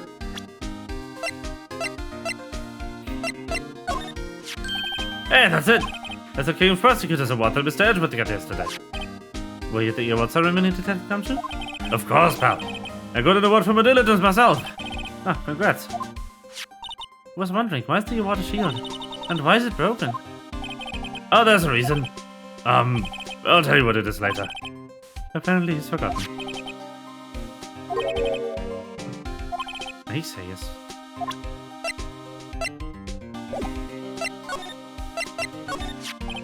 So this ID card belonged to the victim. Bitch? Soon. He was a detective like myself. Detective Bruce Goodman. Did you think it's strange? I mean, why would the victim's ID card be lying on the floor where you found it? Well, Detective Goodman should have been the police department yesterday. There was an evidence transfer for the case he handled 2 years ago. Evidence transfer? Mr. Edgeworth mentioned that too. But Detective Goodman was killed at the prosecutor's office. Well, that's the thing. It's not to say this, but what if the chief prosecutor's guy called him out there to the parking lot? And Lana's confessing to as much. Badge. Detective, here's my tennis badge. You show this to me every time we meet, pal. Real men show that police badge, enough said. Excuse me? I wish I had a badge. Even an ID card would be nice. Wait, speaking of ID cards. Wow, they actually give you the hint about the ID card if you show your badge? They knew! Oh my god. They knew people would show their badge.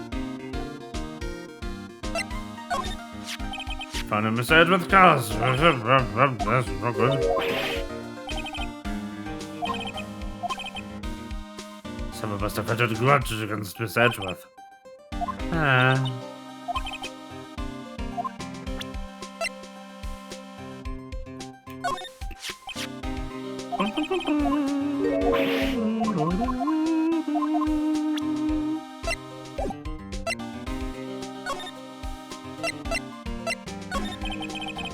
It's a tough spot again. Again?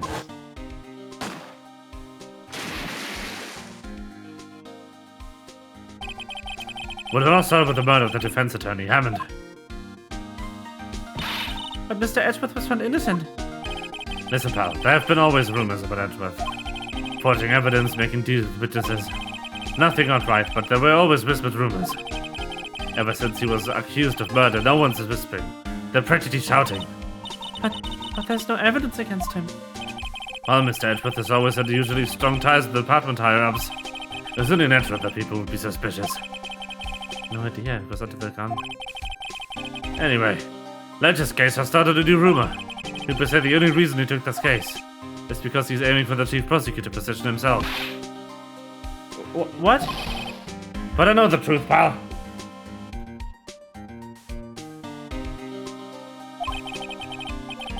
Nobody wants to be the one who has to prosecute the chief prosecutor. Yeah, that sounds kind of sucky. Mr. Edgeworth is biting the bullet on this one. He's doing this for all of us.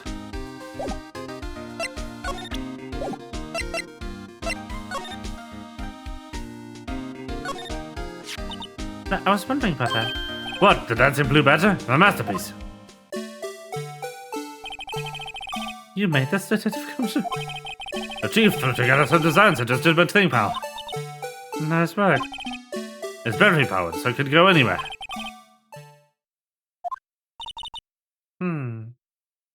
Blue Badger, fated to dance until he drops. Added to the evidence panel. And that's all I know about that. Not anything official, this case, you know. Thank you. Why aren't you handing the case to Detective Kamsu? Why aren't you handling the case, Detective Gumshoe? You met the guy who is, what's the name? The guy in the parking lot? That'd be Officer Marshall. He was appointed directly by the Chief of Police. Officer Marshall? Is this some kind of Wild West Sheriff or something? No, Jack Marshall's just a regular officer. From West LA. For a moment there, I wasn't sure. No, pal. Let me try to make things a little easier for you. Show them these and they'll let you examine the crime scene, maybe.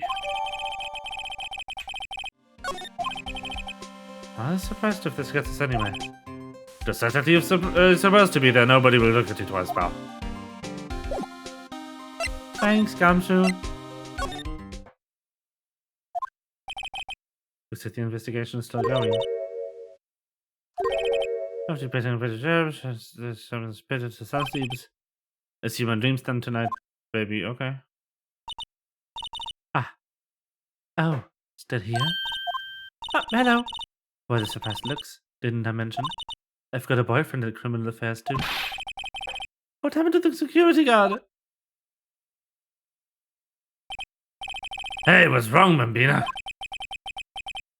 You're looking like a doggy that lost its herd. Jake Marshall. Strange guy to put in charge of a crime scene. There's something I wanted to ask you. The scene of the crime, called grave for men who've lost their dreams. And me, I watch over them as they sleep, dreaming of the desert's harsh judgment. What? Well, should we show this helpless case something to get his interest?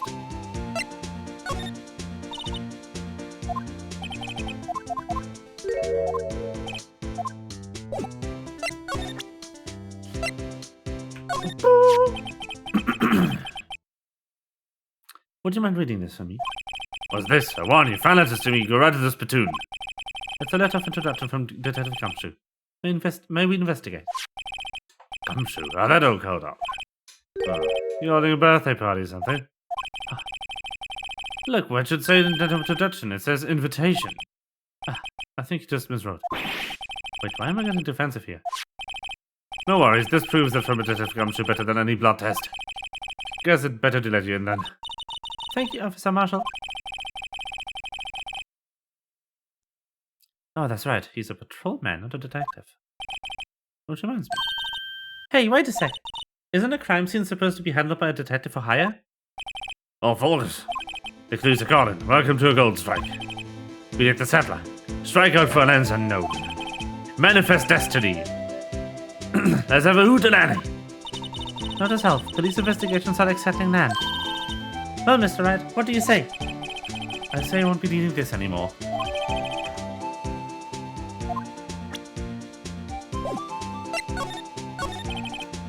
Officer Marshall, could you tell us more about the victim? Good men always die young. Remember that, partner? Could you be a bit more specific?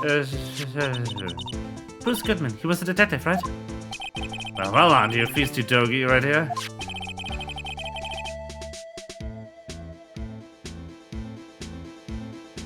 Detective Goodman was stabbed here at 5:15. The smiling Madonna told me the tale.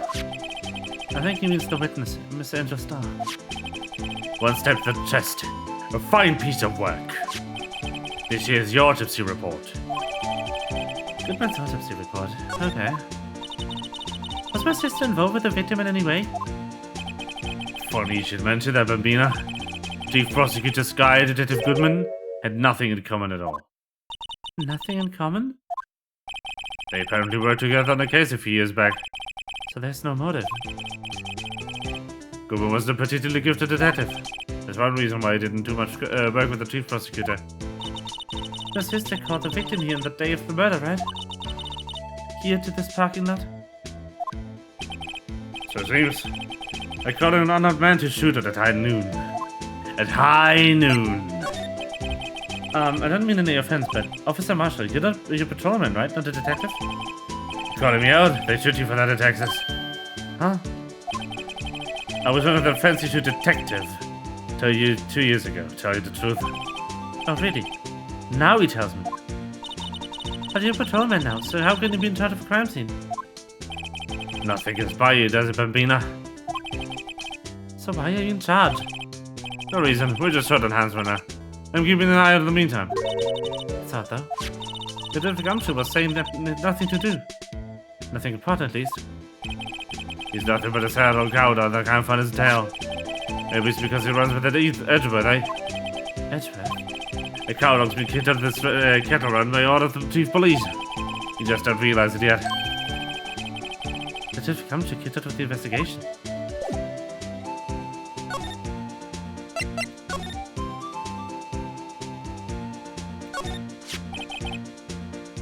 A cell phone. Scientific analysis would suggest this belonged to the victim. I can't think of anyone else it could belong to. What's so scientific about that? Right, let's check it out. I'm not doing this, by the way. That's all an animation.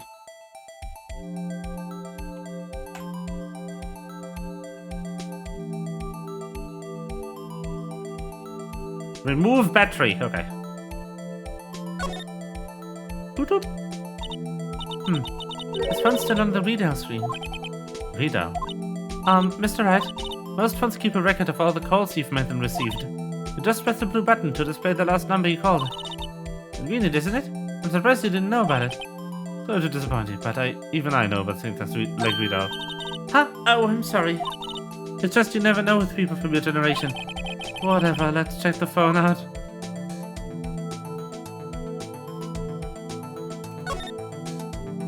Phoenix is 25. This is so rude. Now, to see who the owner of this phone called last. Not herself. Defense attorney doesn't think fast. He just pushes the button.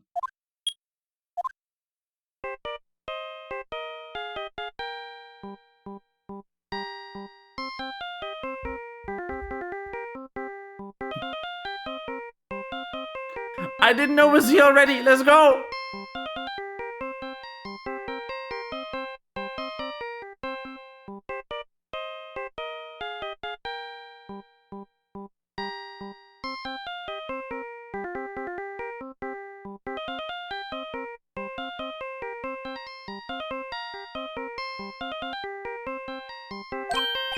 Hey, that song. Hey, the song, another. What's going on over there? No, oh, sorry. I see you, partner. You pressed the readout on the phone, then, you? Oh, well, yeah. Whose phone is this anyway? It was on the ground over there. Whose is it? Belongs to the chief prosecutor, Prospector Sky. What? It's my sister's? She apparently dropped it, but she was taken into custody right after the crime. Look, the call was made right when the murder occurred. Looks like she was fixing the call or something. Except she only spoke for a few seconds according to this. Who did she call? Sorry, Barner. Now I've got a question for you, Barner. I had a phone ring just now. One of those newfangled ringtunes. Oh. I'm sorry, that was my phone. What? Your phone? Yeah, it's kind of strange, but someone called me right as we picked up the other phone, the wrong number. I hope you don't lie. They'll shoot you for that in Texas, partner. Uh-oh, I've incited the wrath of the Lone Star Patrolman.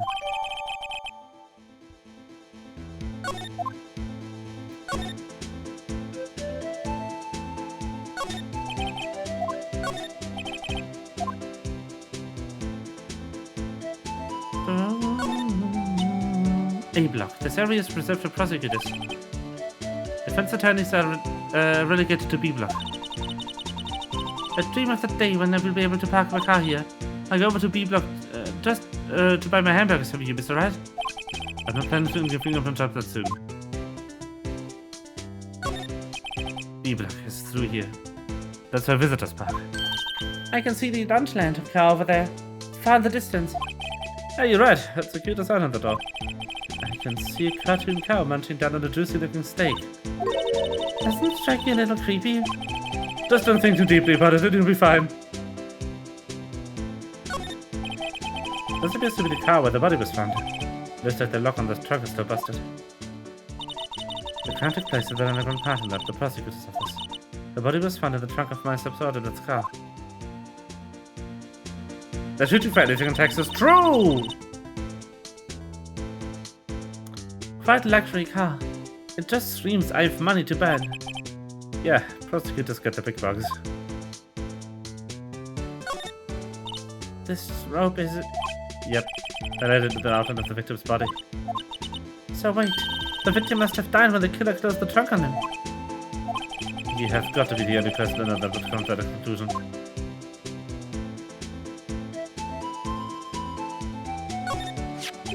What's this? Some sort of note? Look, something's written on it.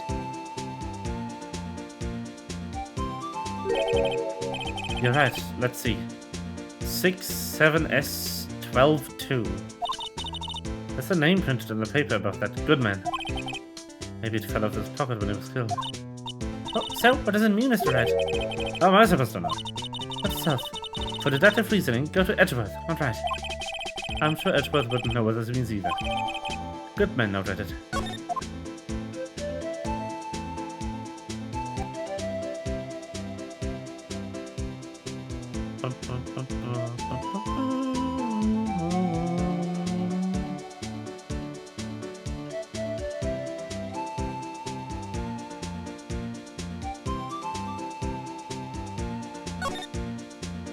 Slide.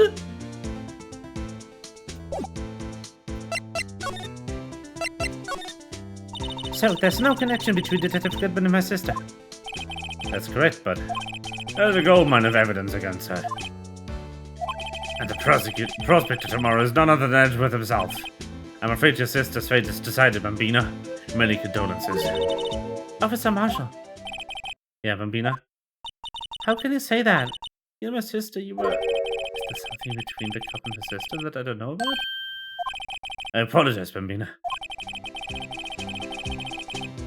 Maybe it's a dry wind that's blown through the prosecutor's office. Dry wind or ill will. Someone's up to something here, but who? Suspicions about Mr. Edgeworth have been flying around for nearly 2 years now. Forged evidence and arranging testimonies, you mean? He was unbeatable because he did whatever it took to win. Unbeatable, that is, until he met you. But rumors are just rumors, aren't they? These are prosecutors we're talking about. Evidence is everything to them. You follow the rumors about Edgeworth to the source, you find one person. But they're off limits, untouchable, you might say. One person? Who? Hate to say this, but it's your sister, Bambina. Chief Prosecutor Lana Sky. What? My sister? Edgeworth couldn't rustle all those cattle by himself. Some people load their guns with bullets. Some people load them with deals. What? You're saying Edgeworth was making deals to win trials? Where there's gunshots, there's bound to be bullets. That's what the old-timers say. There's a big old secret. Hidden around here somewhere. Everyone knows it. Is that why Detective Gumshoe was taken off the case? Did they target him because he was closest to Edgeworth? So, well, how are we doing, Mr. Wright? I guess we've got some clues. We have an autopsy report, a note from the victim, and a cell phone. So, you think we'll be okay? Oh, the only thing that's still bothering me is that Lana's confessing the crime. She says she did it. No problem. I can guarantee that he's not the criminal. Oh, by the way, Emma. Yes? I know that song your phone plays when it rings. What?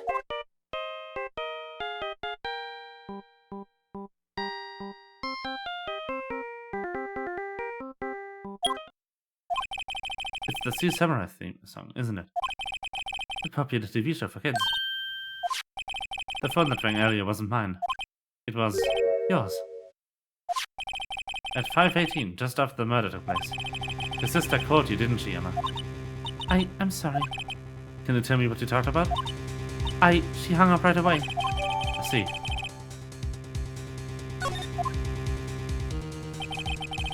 A detective is murdered, and the suspect is the top prosecutor of the district. I've got a bad feeling about this. Like, maybe I still don't know what everything went on here.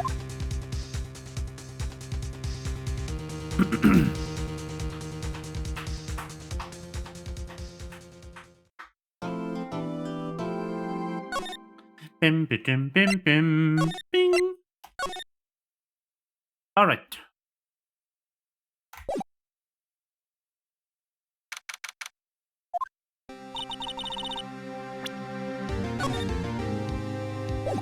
But that's going to be stream for today.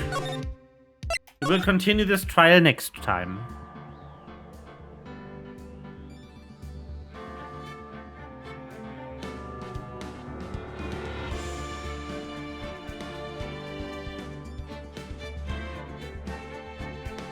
Nom, nom, nom, nom. All right. I hope you've had a good time. I will see you tomorrow for something and raid.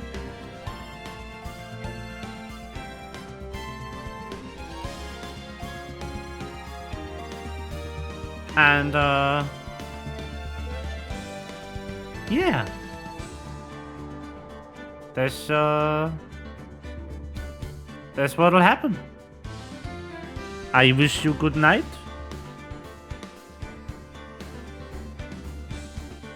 And bye-bye.